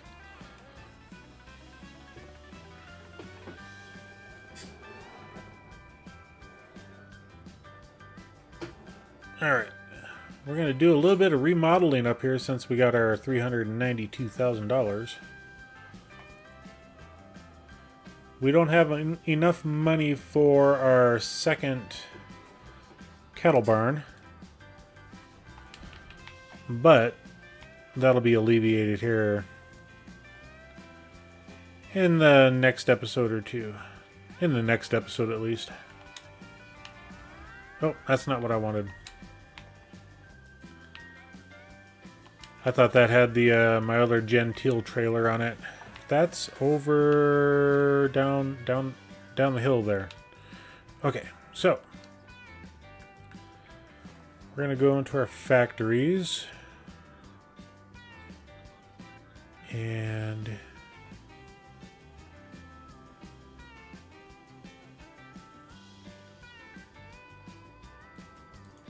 right here.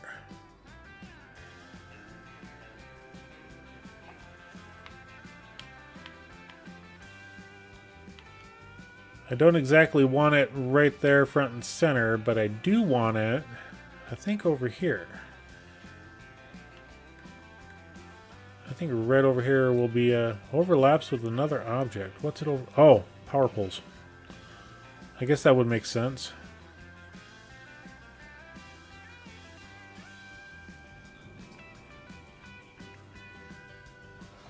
And then this is where the that paint and terraform anywhere mod will come in handy, because I think I want it right here. Because turning it like that, I don't like the how it is. And I don't want to butt it up against the field over here. I think this little nook. Let's match it up to, yep. Okay.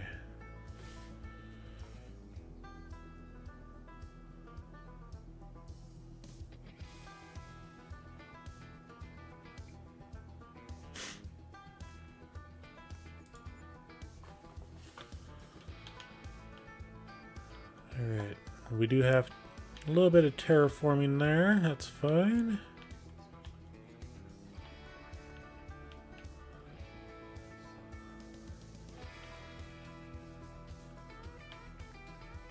Larson Loyal Livestock.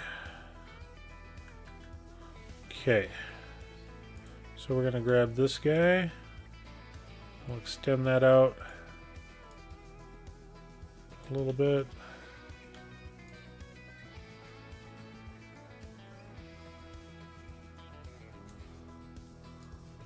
Okay.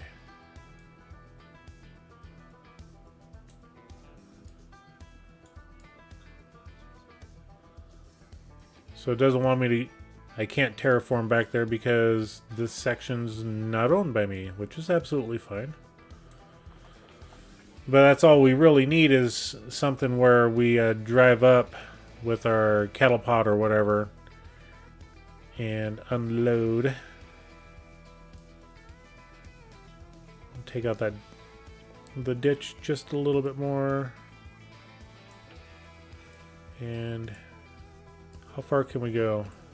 Right there. Okay. Yep, we'll have to get that terraform mod, and we're gonna put a approach in right here.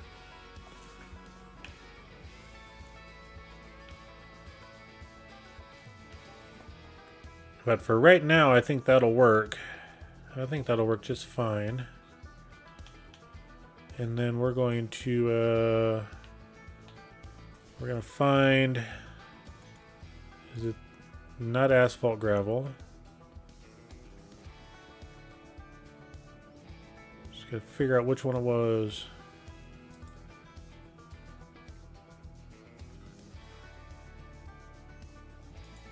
That's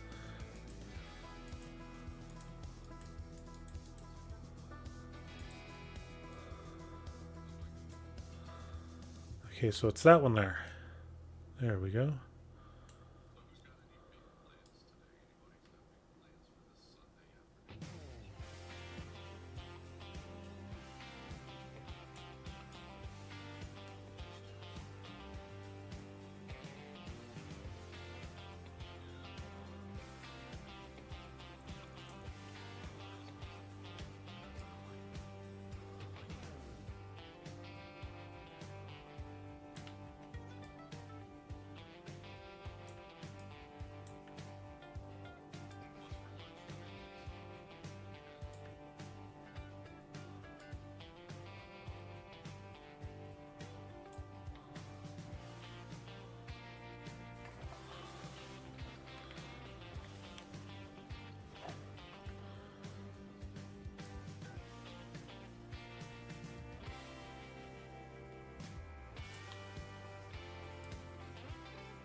Okay, I can't get that little spot, but that's alright.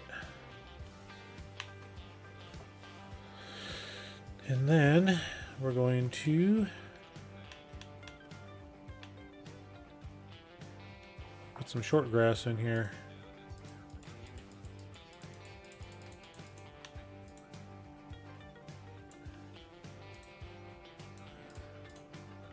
There we go.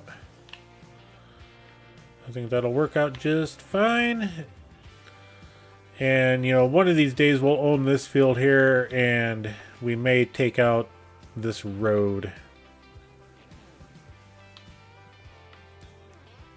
But that's neither here nor there right now. So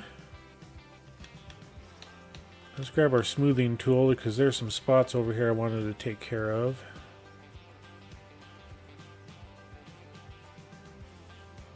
Kind of smooth that over.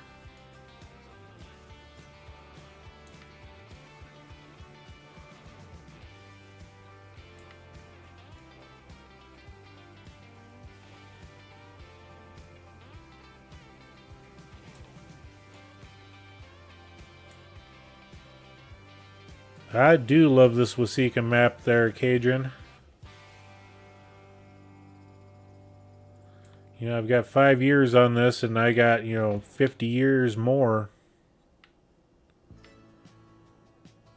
Okay, let's just make sure we smooth that road out again.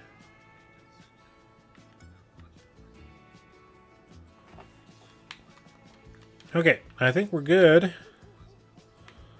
I think we're good over here for now. We got our new building for, we can actually do chicken processing. Now we can do cow processing. 2 cattle make 1,000 beef.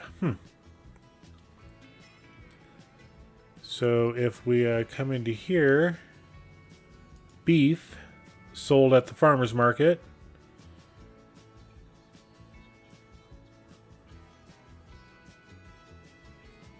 So the price is going to be fairly low.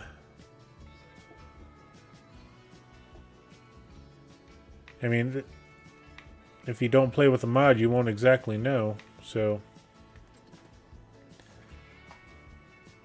and then we can do a chicken. 10 chickens make 100 poultry meat.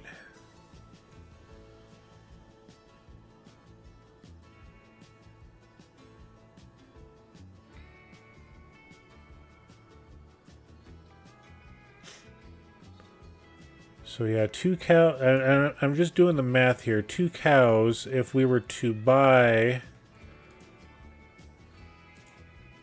2 of our cows, you know, limousines is what we would use.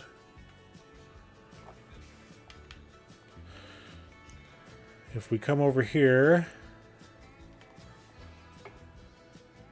an 18-month-old cow is $1,200, which isn't bad. Limousines are $2,300.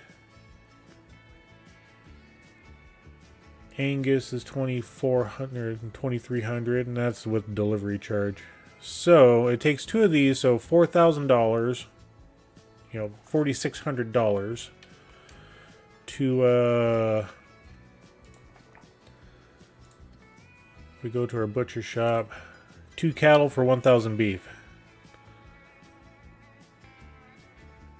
So the selling price is $2,100 for 1,000. So we'll be getting $2,100 out of 2 head of cattle.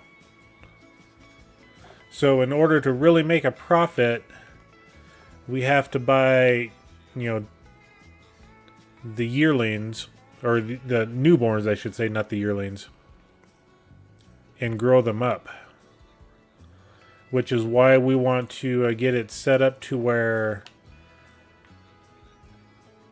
we have 2 or 3 barns of this size,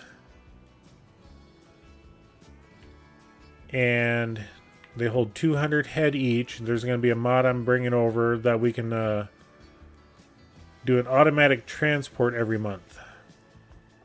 And this barn is not a good example because I've already got, you know, cattle in it. But what I want to do is when we make a new barn, new one of these, you know, we're going to set it up. It's going to hold 200 heads, so 200 divided by 12. Well, it'll be 100. Give or take. We may have another property that we're going to do, but we're going to spread it out to where every month we have cattle that are born. So when that happens, we come over and we'll transfer it to a new barn. You know, one of these 2, or, you know, one of these 2 over here or something.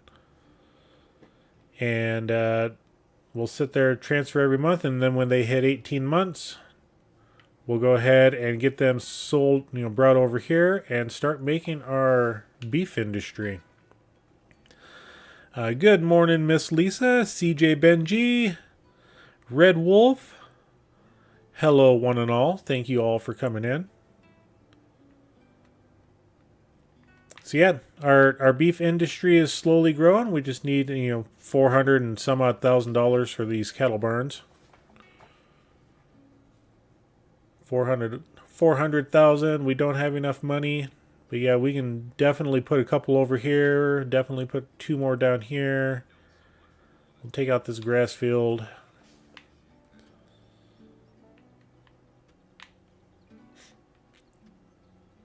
And you never know, we may, I mean, depends on how long it takes us to, for this operation to go through the beef that we bring over.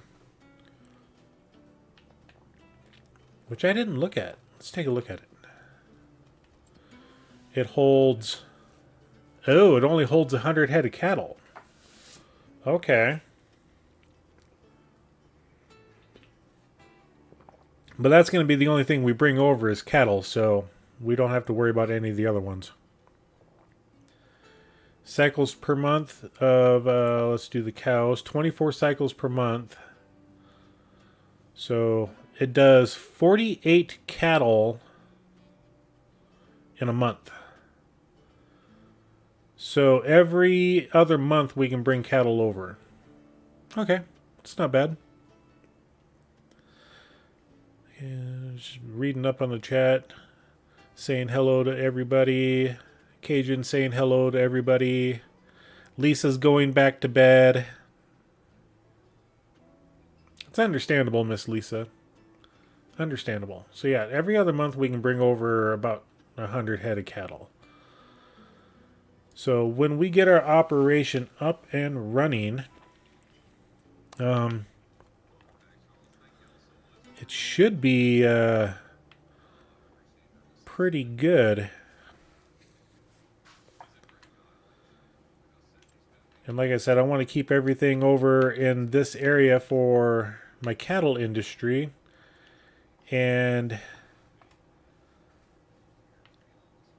if we were to, buy this field right here next, and then continue on, and it just depends on how many cattle we're actually producing a month, newborns and stuff. But we just knock it off right here and just cattle barn, cattle barn, cattle barn, cattle barn. We can put 1, 2, 3, 4, 5. We can put 6 more barns in over here easily. And then this section up here will be for driving of the cattle pots, the transport vehicles. Yeah, it's going to be a slow work in progress, but I think we can really become a cattle baron on Waseca County. I think we're making enough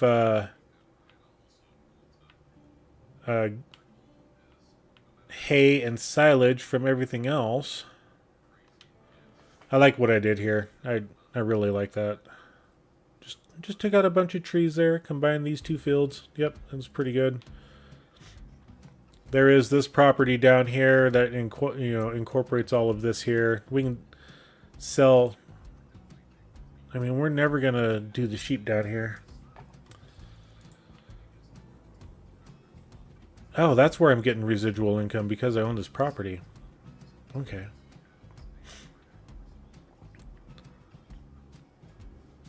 So yeah, we're doing pretty good. The last tornado, that's where it ripped through.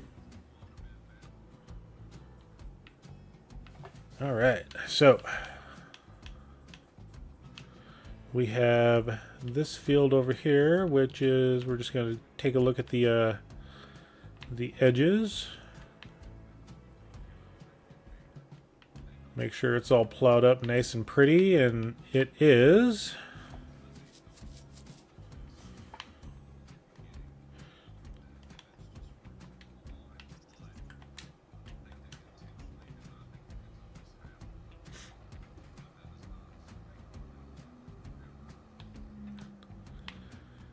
And do I want to go the back route?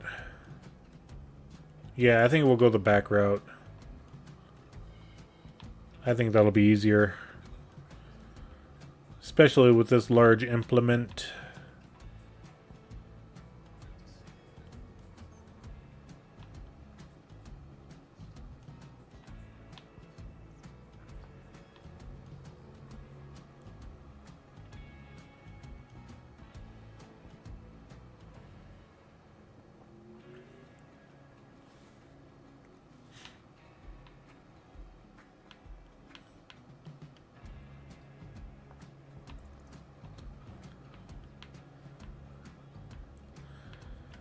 I've got to come over and get that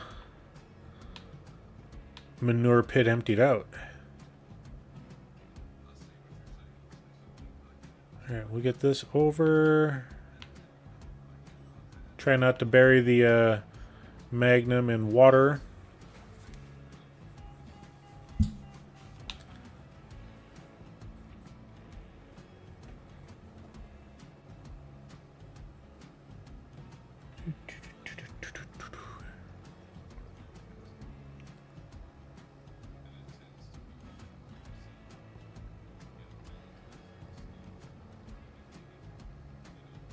Alright.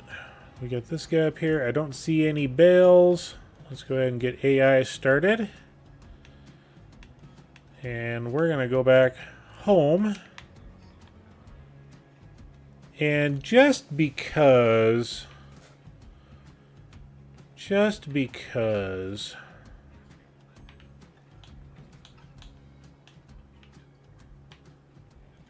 Yeah. We're gonna get our new 5288 put to use.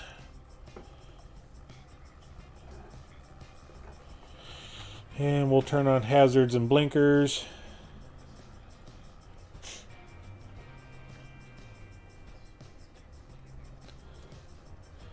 Not that I don't mind running the Pro,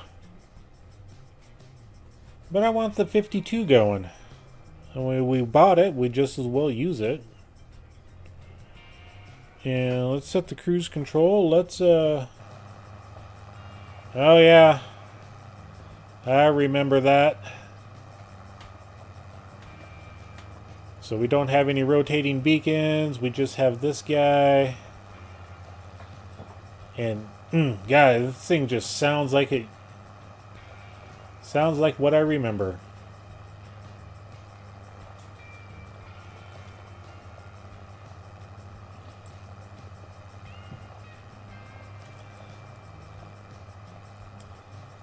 And we're going to put this guy on stone picking duty.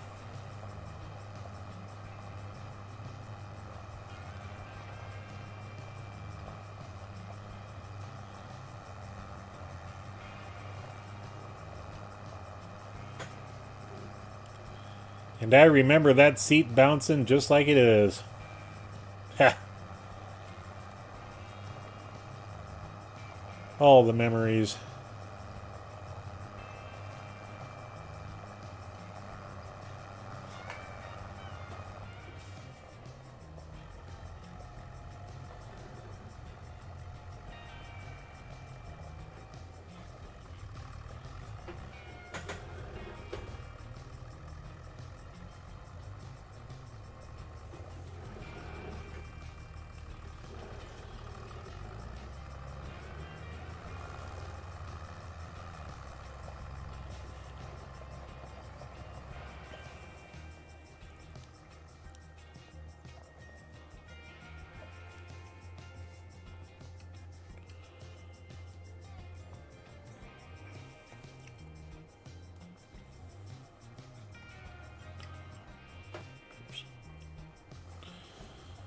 Always hitting the wrong button.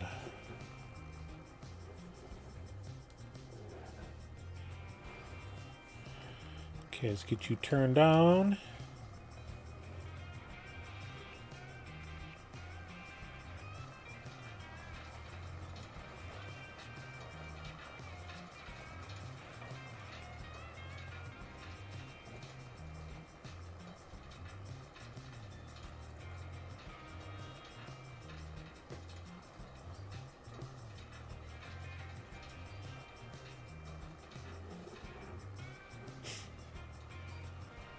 I'm going to take a look at something here, though, real quick. Contracts. And a plowing job. Alright. We'll get some of those done offline.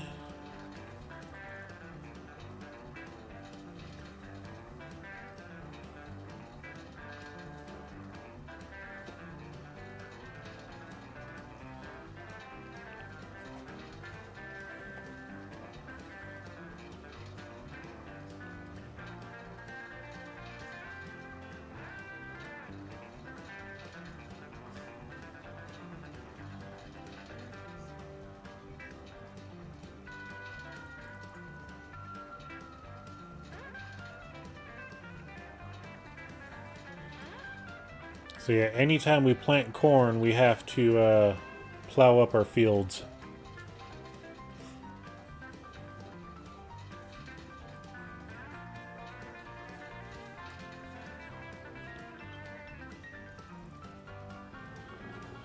Which is every other year for us.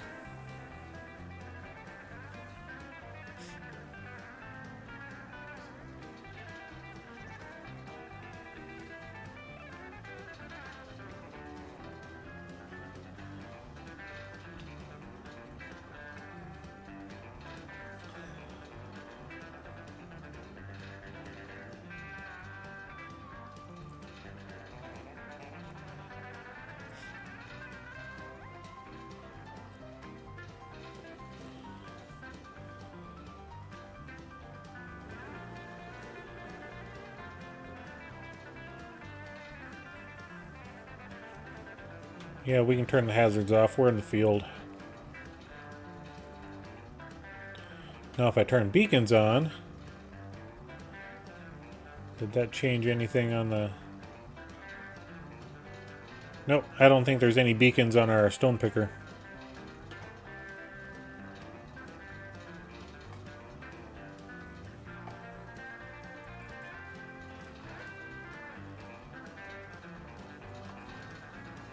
I don't remember our tractor struggling this much going up hills.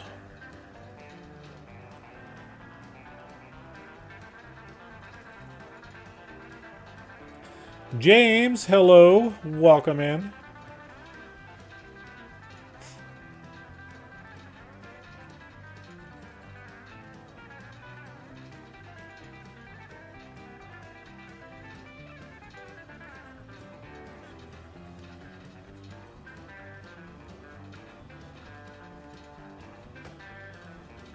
Okay, that was weird.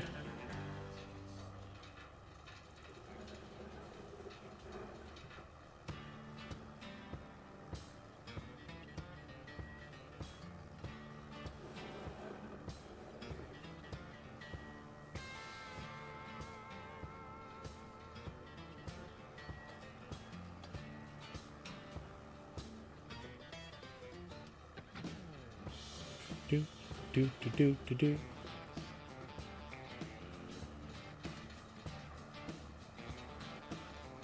Thank you very much there, James.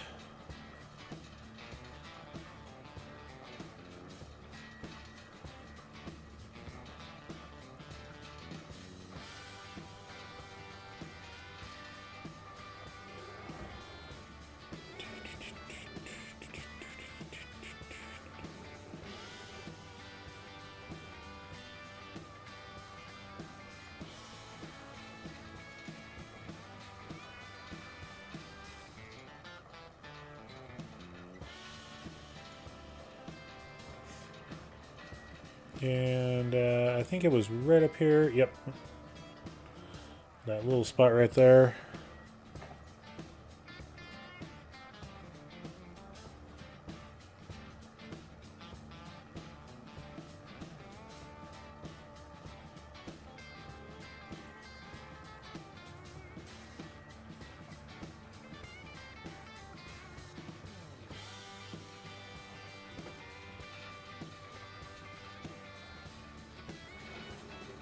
Past that.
Yeah, we're just rocking out the rocks in our new 5288.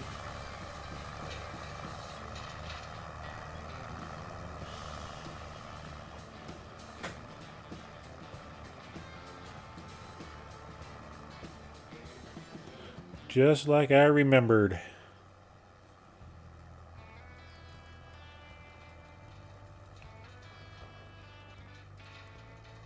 And I'm sure this is common for other people that have done farm work in the past, but when they can find the tractor they grew up in, or the harvester they grew up in, or semi even, you know, to bring that back into the game as a nostalgia purpose just kind of warms the heart, you know.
Alright, and this field is done.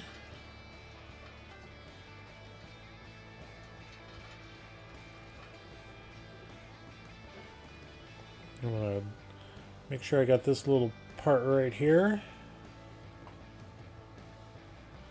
Alright.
Come on, little tractor that could. I know you can make it up the hill. There we go.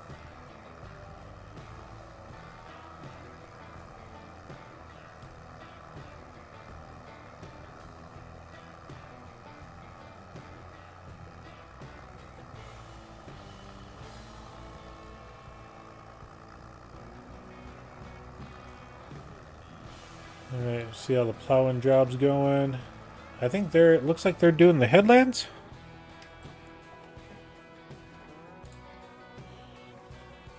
Oh, they got to do the up and downs over here. It looks like.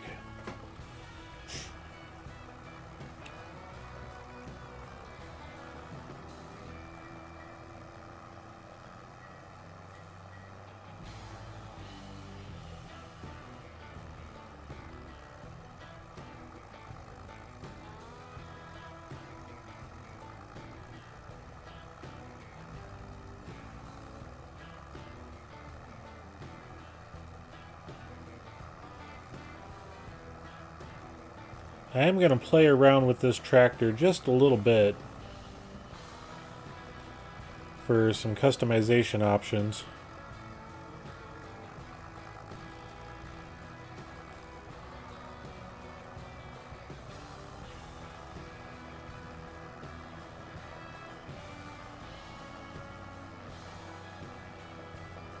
And then we're going to... Yeah, we're going to put this guy right here. Okay. And then we're going to Control Shift X to reset the shop.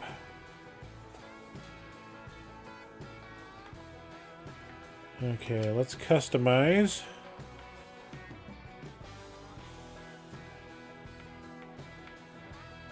We're going to put on a front loader.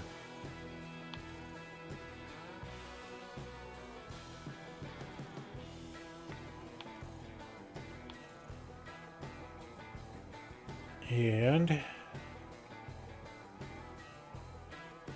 it's only $1,500, that's fine.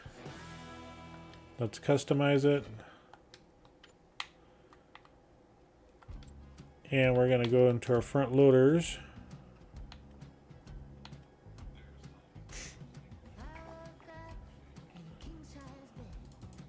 Oh, this is for the modded.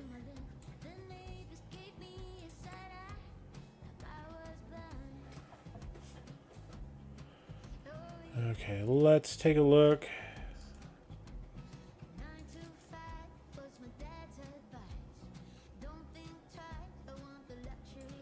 Let's see if, and the requirement is 90 horsepower, that's fine. Let's go ahead and buy it. And we'll see if it fits this guy.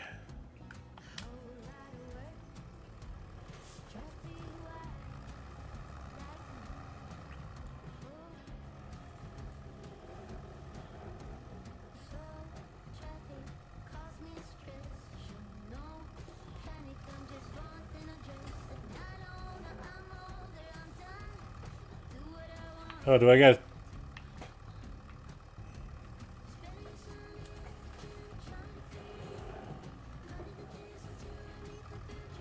Okay, let's,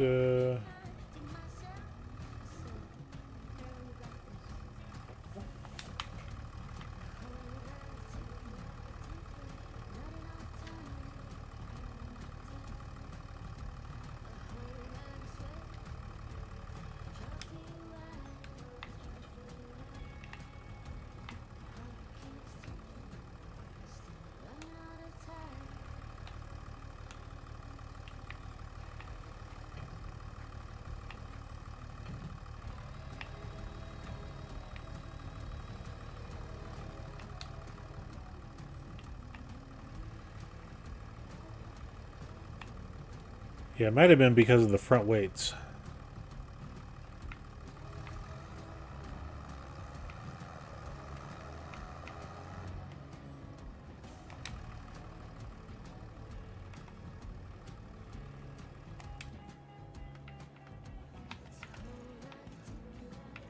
So yeah, we'll put the guard on and see what happens.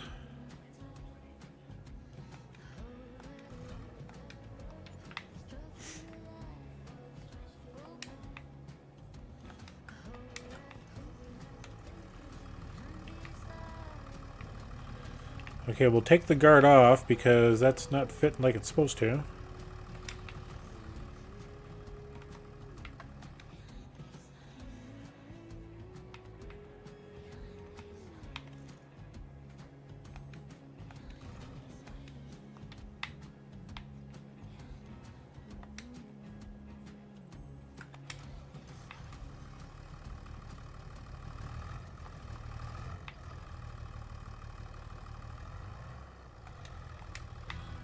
So yeah, it acts like there's a...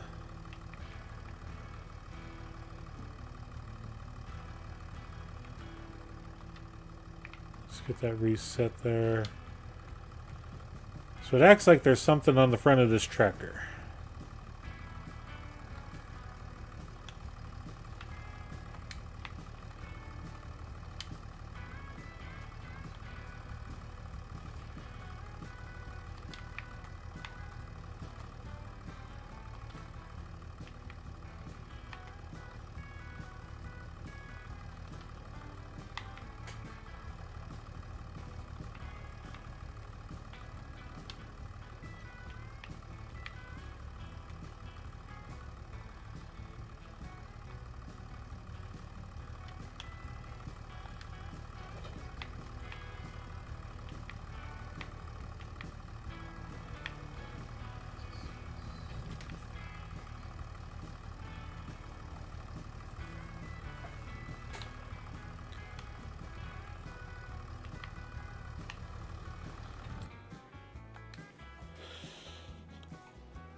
You know, out of curiosity,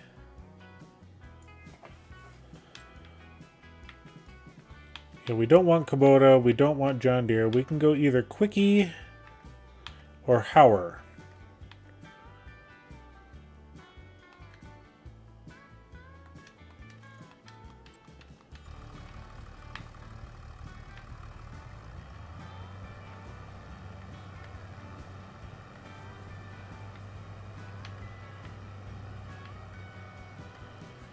I think the Hauer might be better.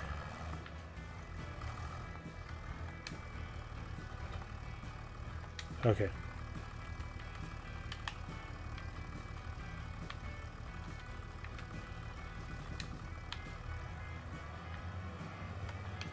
Because you can already see that it's taller.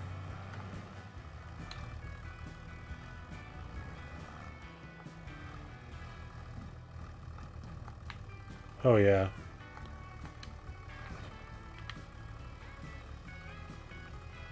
Oh, yeah. Oh, yeah. The Howard's it. Then we should be able to put our front weight on.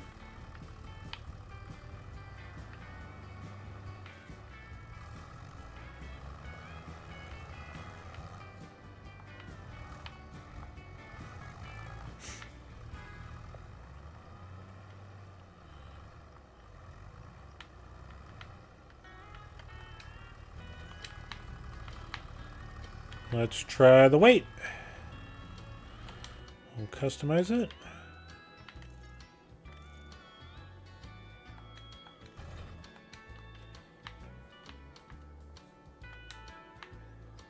And just to see.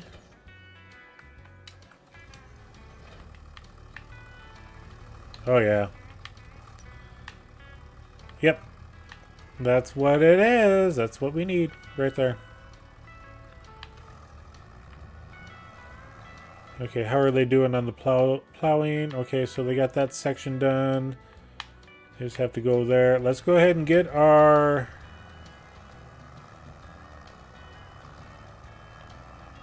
And... Oh, yeah, we're not going to YOLO this guy. We are going to take this and drop it right there. And we're going to sell that. Okay.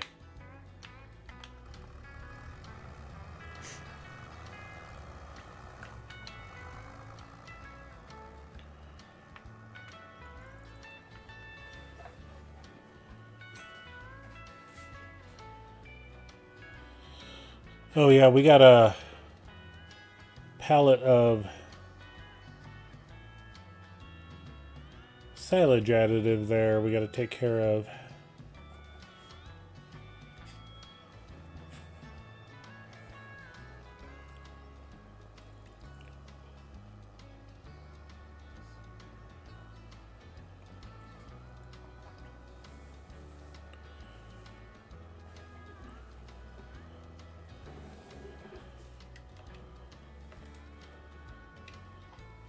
And we should be able to set GPS up on this. There we go.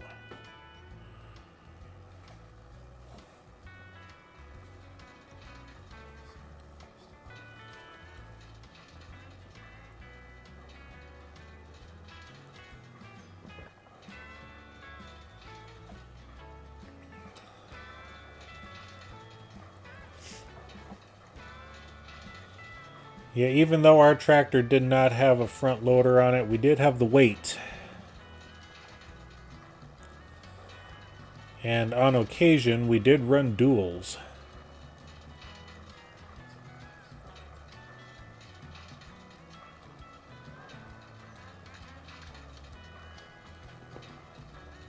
So yep, this is the configuration. We're going to keep this tractor from now on. And we're going to load it up to where... I think we're going to put the bell fork grapple on it.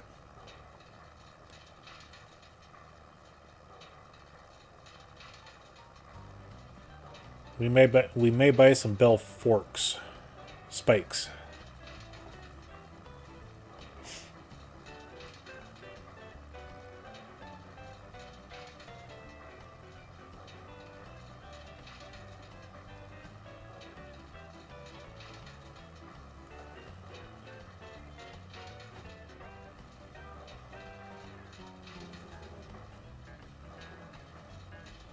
Get this corner spun.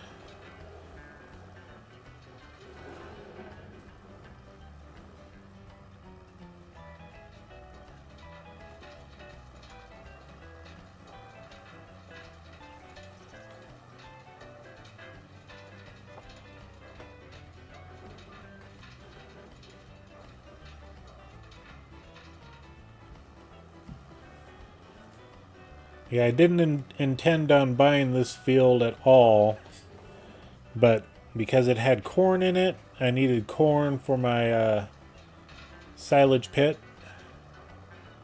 And, you know, speaking of corn, we have to take some corn and soybeans over to the ethanol plant.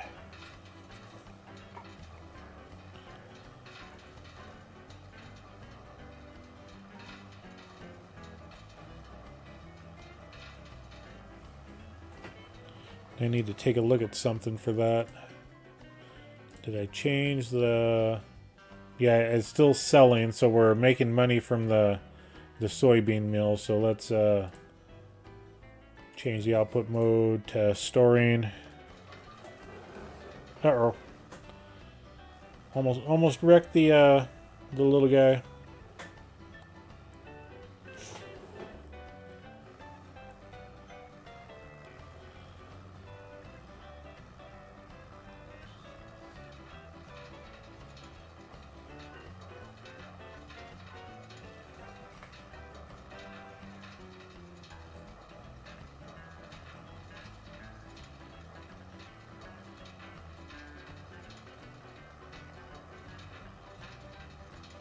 And this tractor will definitely get used on a old iron playthrough.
We'll have to come up here in the springtime and get some lime applied.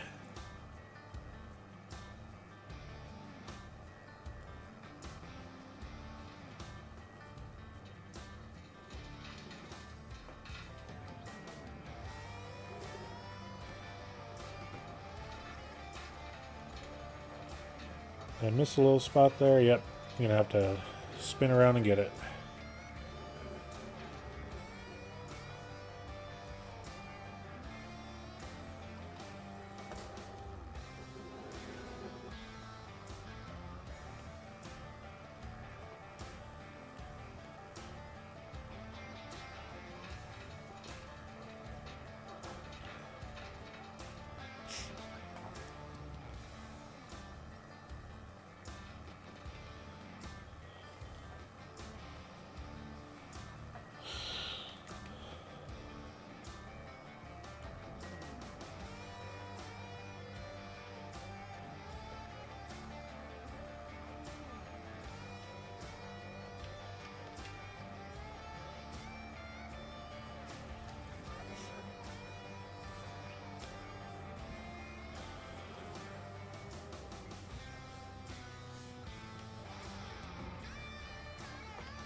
Yeah, we'll just drive it through this way.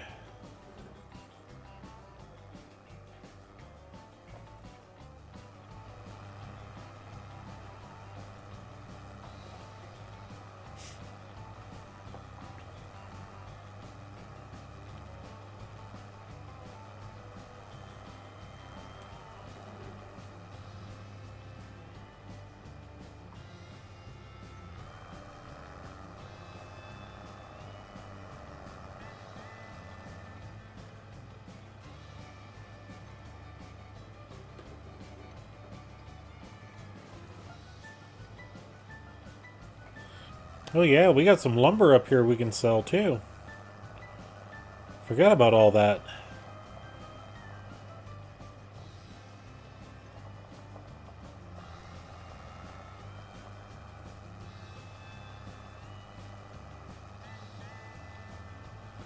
Now, I swore I plowed that field.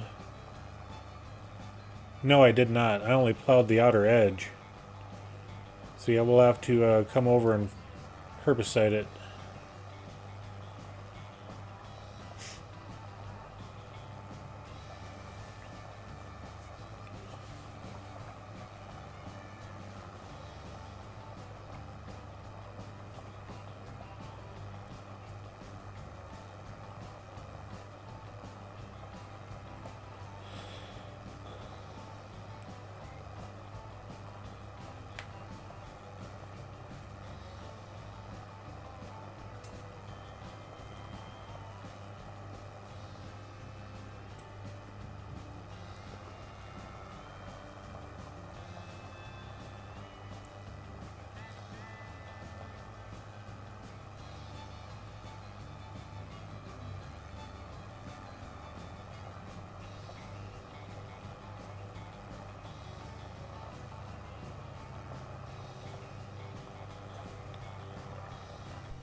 And we'll get this guy parked right over here.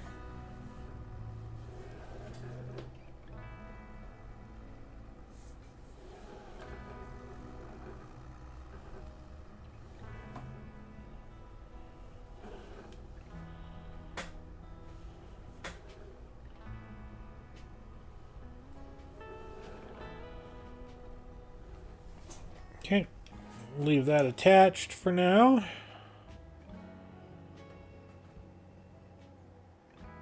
And almost, there we go. CJ Customs and Racing Parts. What field is it? This is Waseca County, Minnesota. That is the name of the map.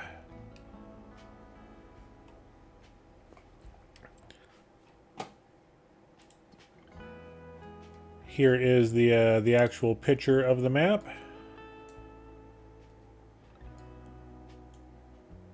We own everything in yellow. The town sits up over here. We have an ethanol and animal system set up over on this side. That's all part of the map.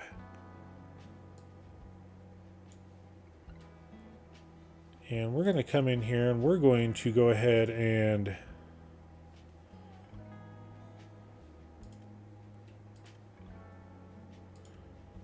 largest field with the smallest cultivator.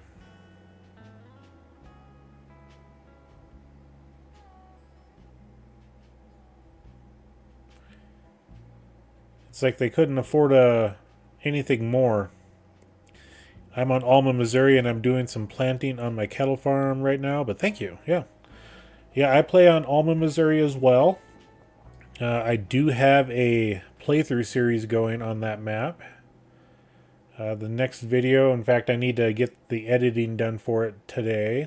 The next video will drop tomorrow. So yeah, we're going to go ahead and accept this contract here. And hey, thank you for the subscription there, Mega RPG Player. Thank you for that. I saw you were in the chat just a little bit ago. I very much appreciate the subscription. And we're going to go ahead and borrow the items for this one because that's one of the things we do not have is a cultivator on our farm.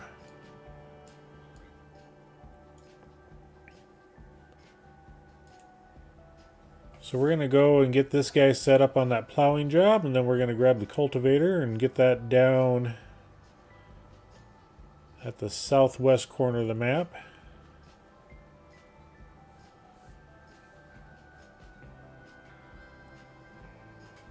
And yeah, we'll just get on the road.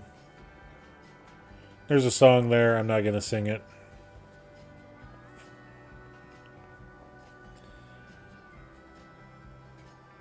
Yep, Alma, Missouri is a really nice map. I'm looking forward to my alfalfa harvest coming up here in a next month or two. The first time playing with alfalfa on that map, and it looks like it's going to be a game changer.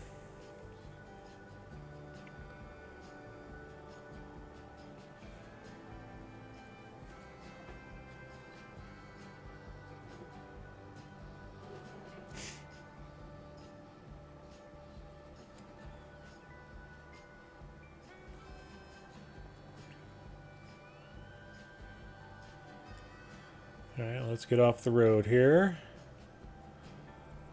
And we'll let some traffic go by.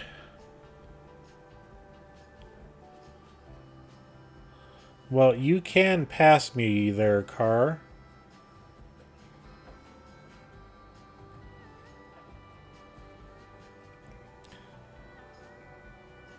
I'm planting wheat with my 4020. And, you know, I don't know if you saw the tractor I had just a little bit ago. Wrong one. This is my farm's 5288. The exact tractor I drove hundreds and hundreds of hours on our farm. I mean, bus, you could go. I was stopped.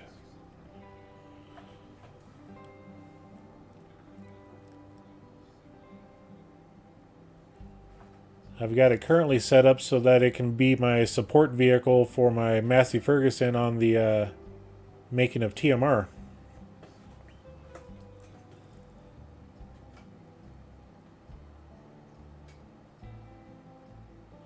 Which is my cattle production over here going.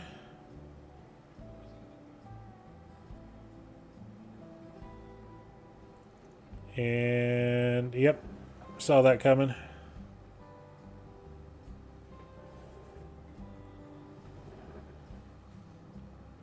And let's get over here. I'm waiting for the 4440 because I run one on my step-grandpa's farm. Yeah.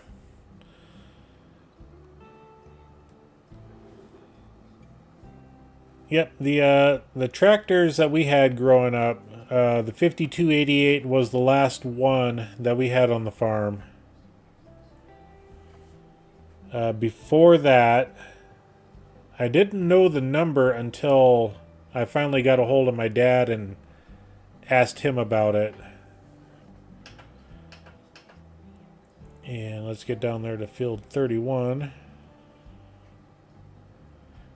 And it was a 4230.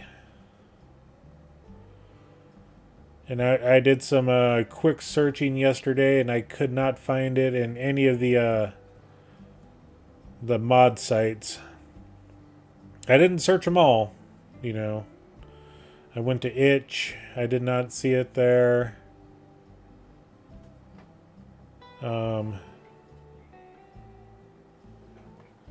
And we'll get AI started on this field.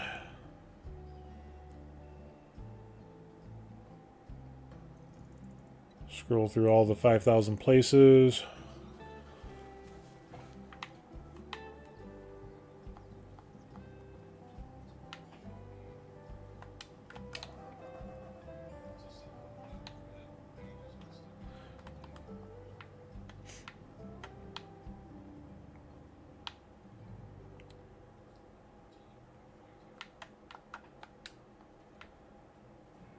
We had a 4230 on the feed mixer on the farm I worked at years ago.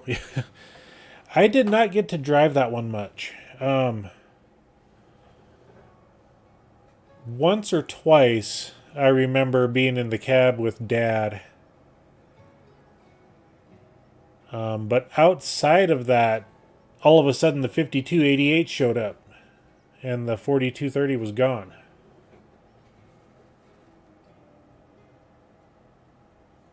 Didn't think nothing of it, you know.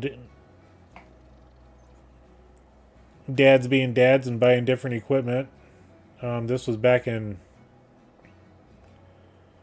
the 80s sometime, mid 80s. But yeah, I spent countless of summers and springs in that tractor, cultivating our fields, disking in the fall.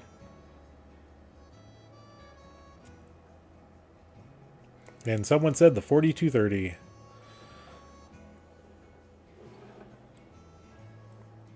Most of the kids in my class do farming, and we had a trivia at school last week on what tractors we run. Nice.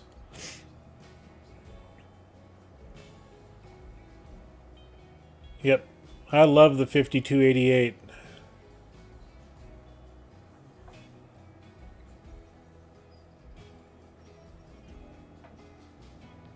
And my uncle, that was, 4 miles away, I worked on his farm, every spring, summer, fall, winter. He ran a 4020. But if we were doing field work for him or ourselves, we would go grab the 5288.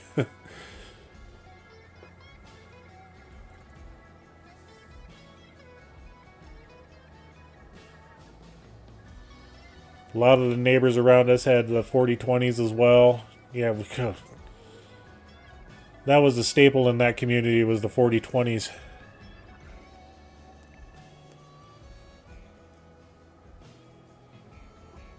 I've started when I was 6, so 7 years ago. So you're 13 now. I'll be darned. Good to have a young farmer in the mix.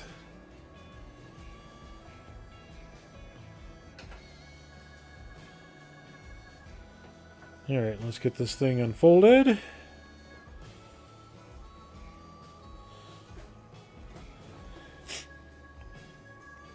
And the 4440 run is a 78 model. Yeah, I thought my dad had the 4240, but I was mistaken when he told me what it was. And I don't know if you saw what I have on the farm currently. Let's just go over there. I mean, we got the 7150 case, the old 5288. Everything's painted red. We got the 7250 case Pro, case 9380 Stagger edition. This is my case playthrough. Other than over at the silage pit was my Massey Ferguson, which was the starting farm tractor. It's red. It matches somewhat.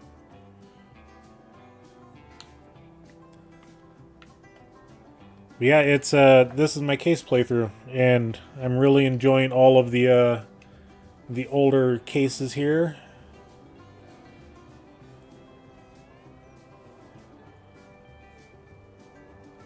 My other playthrough series on Palinier, that was my Fendt Vario series. Let's get the AI working, or not AI. GPS. There we go.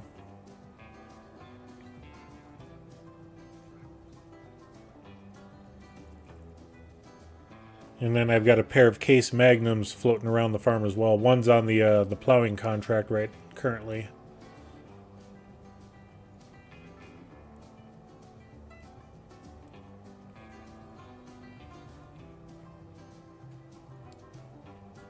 And there goes Streamlabs, putting all the self-guided messages in.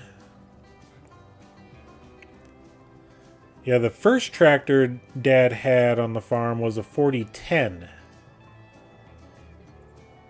which I do have the mod for that one. That one's on the mod hub, but I haven't yet played with that one.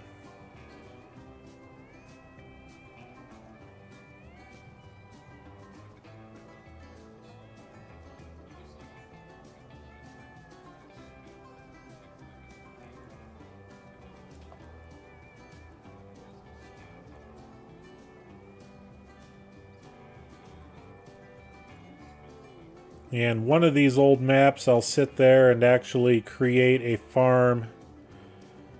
It'll be an old school iron farm. And it'll be actually the equipment I ran growing up.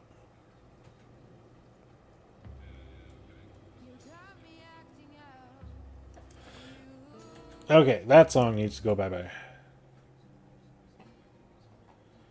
And I think this playthrough is going to be about done. What song are we on now? There.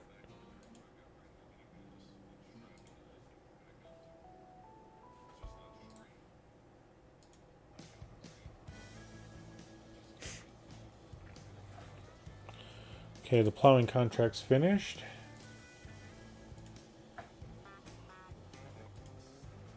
So that means we can collect on that and then probably send the 5288 down there for the stone picking.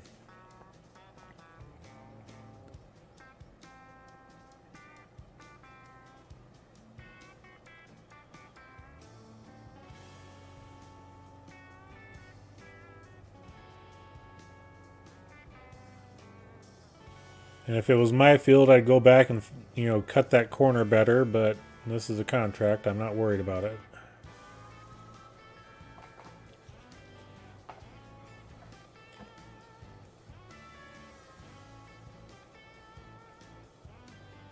Okay, now that that guy is done, able to get around the corner. Yeah. Round bells. I was, you know, the self-appointed king of round bells, you know. I don't know how many rows and rows and rows I stacked. Okay, let's go ahead and collect on this guy. Which should... And we're just going to go ahead and accept this contract. And we'll accept this contract. And we'll wait for that to refresh, because I'll guarantee we have a stone picking contract to do. Yep, we did. So many cows. Dad didn't have cows. I mean, we had a few. You know, you can count on two hands the amount of cows that we had on the farm.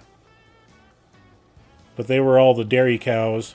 Mom would go out and milk them every day. And we eventually got rid of them. They became supper.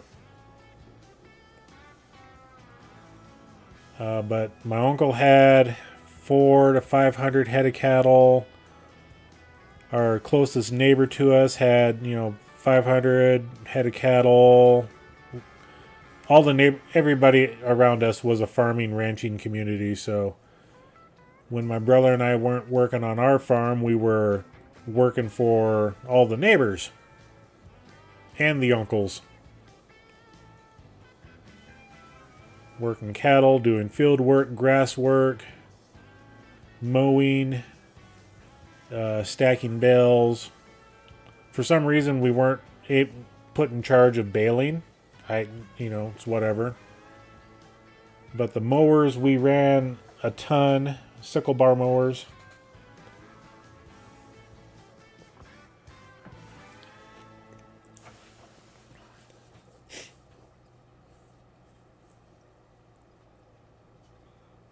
And then when it came to harvesting, we ran a custom harvesting business, and we harvested, you know, any of the small grain, cereal grain crops, you know, oats, barley, wheat.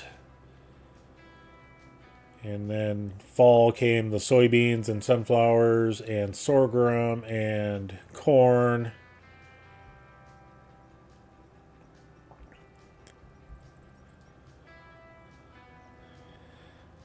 I was teaching the new guy on how to stack it up right and all that, and he got the farm truck badly. He got it stuck? Is that what I'm understanding?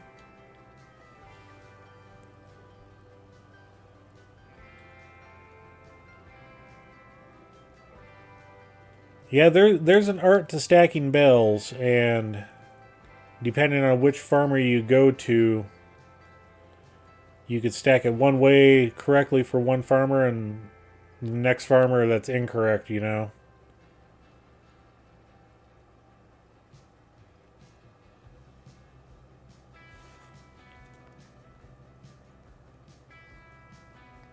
Oh, he ran it. Okay, I gotcha. I gotcha. Little collateral damage.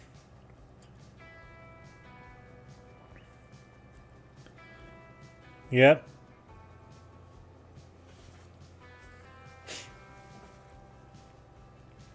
Now, all of the stacking I did was on the ground, and we had a 3-point attached bell fork on the back, and the front was the front loader grapple bucket. And I can't remember if the back was a 2 bell or 1 bell.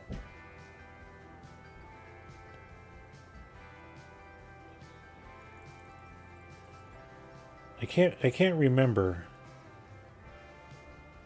But yeah, I would sit there and, you know,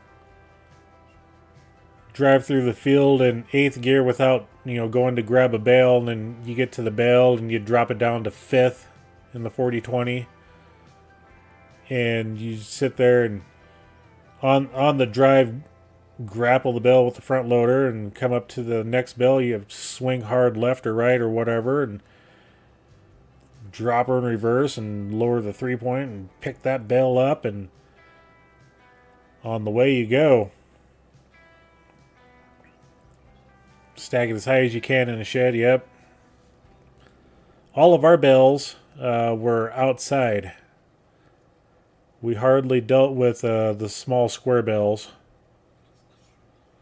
So most everything we had was like, you know, 1,000 to 1,200 pound round bales.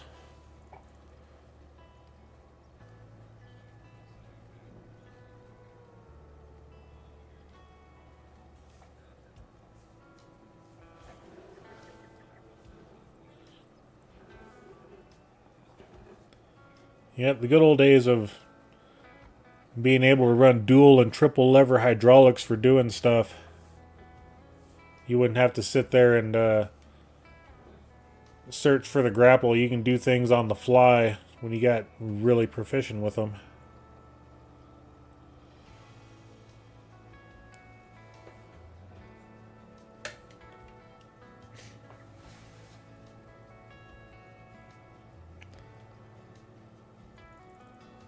And not like this game where you sit there and try to stack and it take you 10 minutes to get a row of 5 bales all lined up.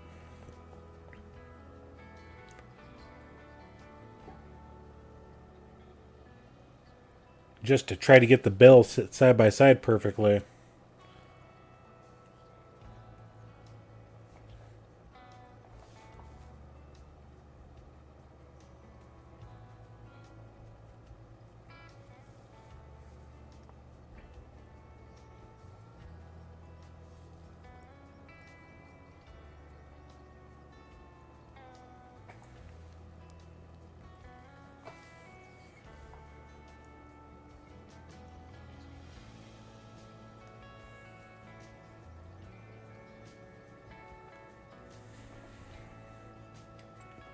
Okay, did the stone picking contract come up yet? Nope.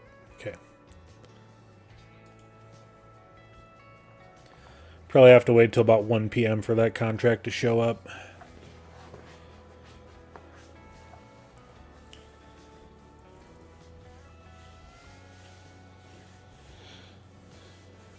I mean, unless the field's super wet, if it's been dry for a week or 2 or 3, and you're not in a low ground area that's known for moisture to collect, shouldn't be a problem.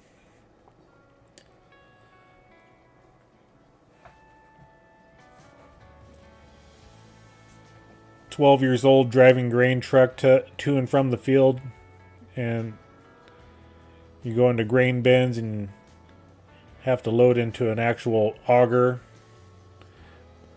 Not the movable pit augers, mind you, like they have nowadays, but actually back up to the little 2.5, 3 foot wide collection point on the end of the auger.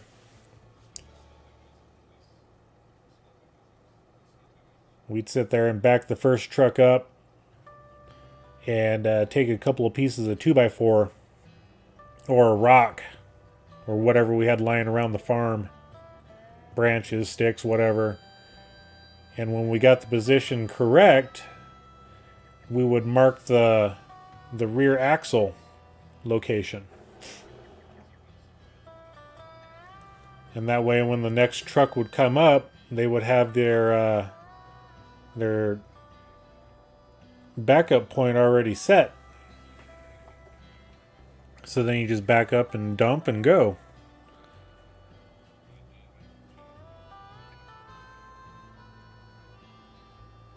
And then people would sit there and not seeing the little marks that you had on the ground, the sticks or rocks or whatever it was.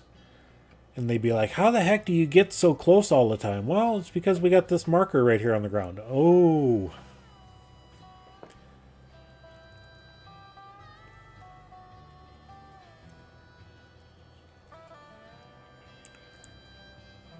Farm kids are very good at using mirrors. Let's put it that way.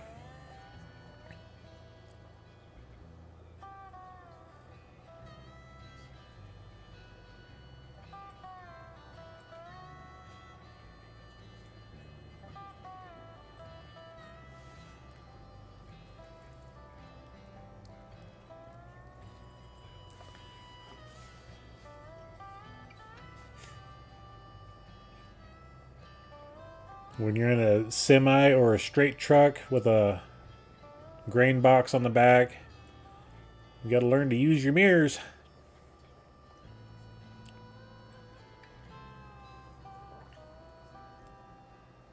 And we're almost done with this field.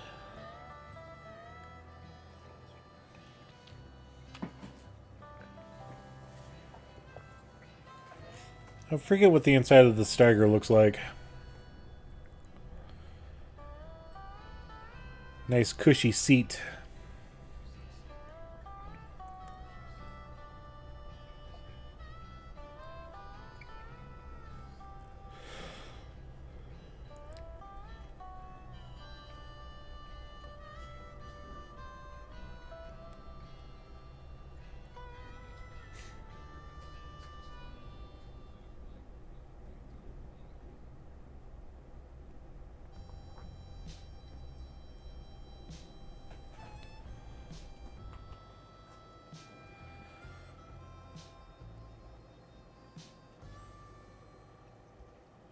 That's right, this was a field of cotton.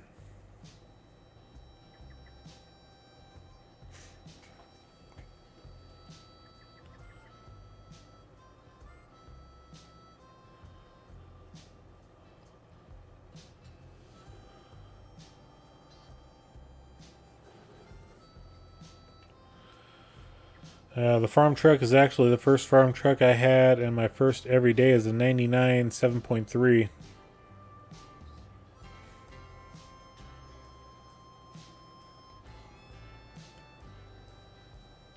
Would that be a Ford Power Stroke?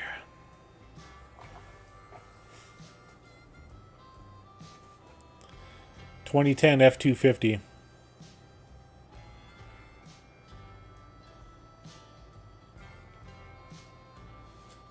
Yep, our farm truck we had was a 79 square body with a 350 in it.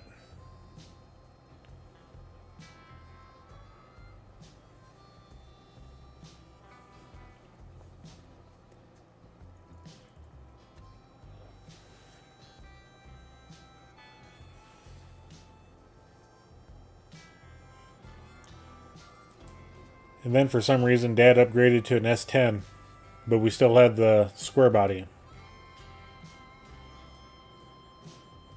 Then he upgraded to a 96 Chevy.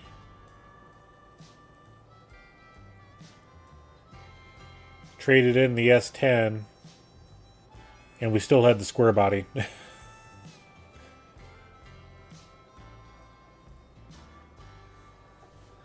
I'm just going to go ahead and turn around right here, because I know I'm going to have to finish this little section off.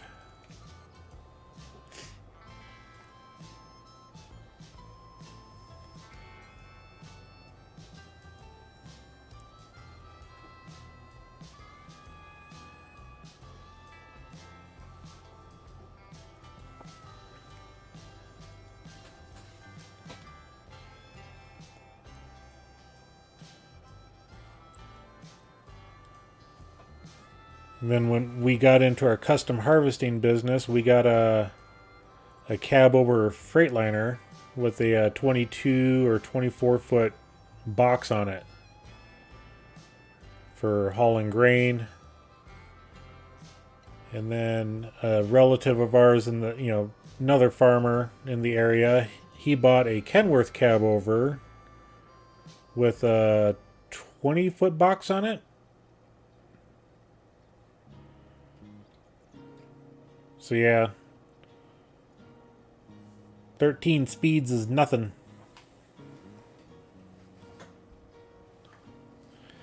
Trying to get a 2005 Cat Eye Duramax, but it's currently my cousin's hunting truck.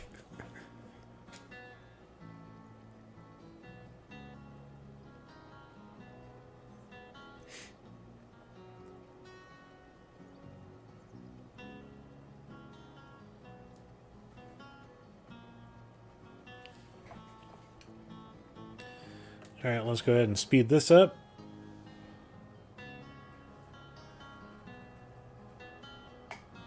Chase some deer on the way, because it is November and hunting season.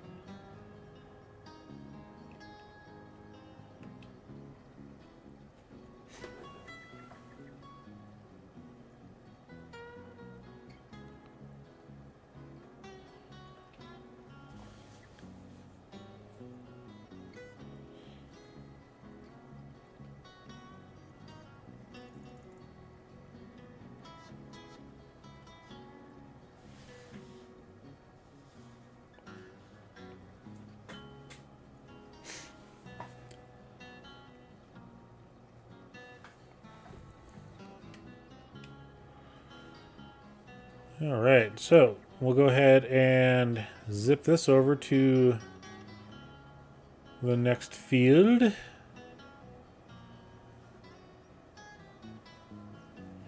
Speaking of which, where is the next field at? Oh, 27.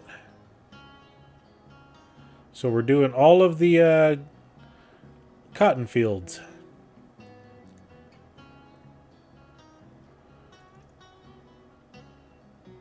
Or was it 14 that was cotton? I think it was 14 that was cotton.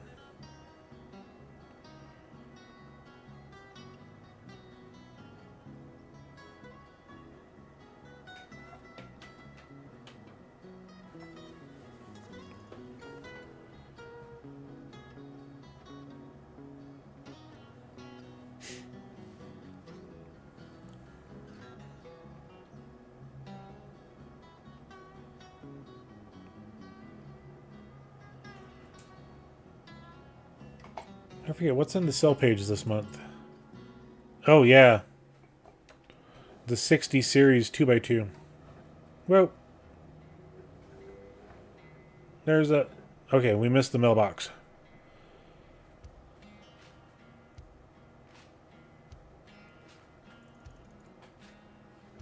Okay, and we'll miss this one as well.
All right, everybody.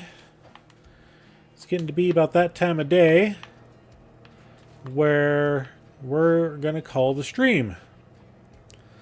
Do you know how to change one of the tires on a plow? Depends on the plow.